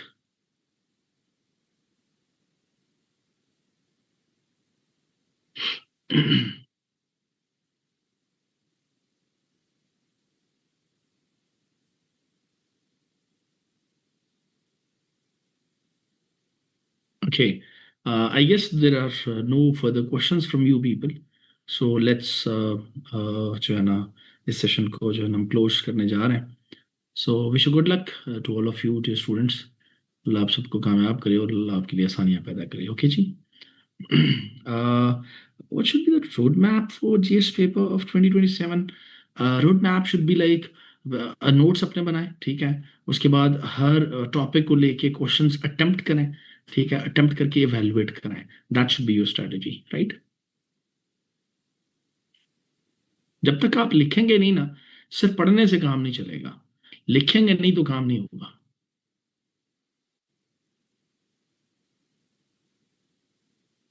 Alright. All right जी, थैंक यू सो मच जी. नोवा टीम अगर मुझे सुन रही है तो युमे जी आप इसको जो है ना वो क्लोज कर सकते हैं. I have done my part, right right.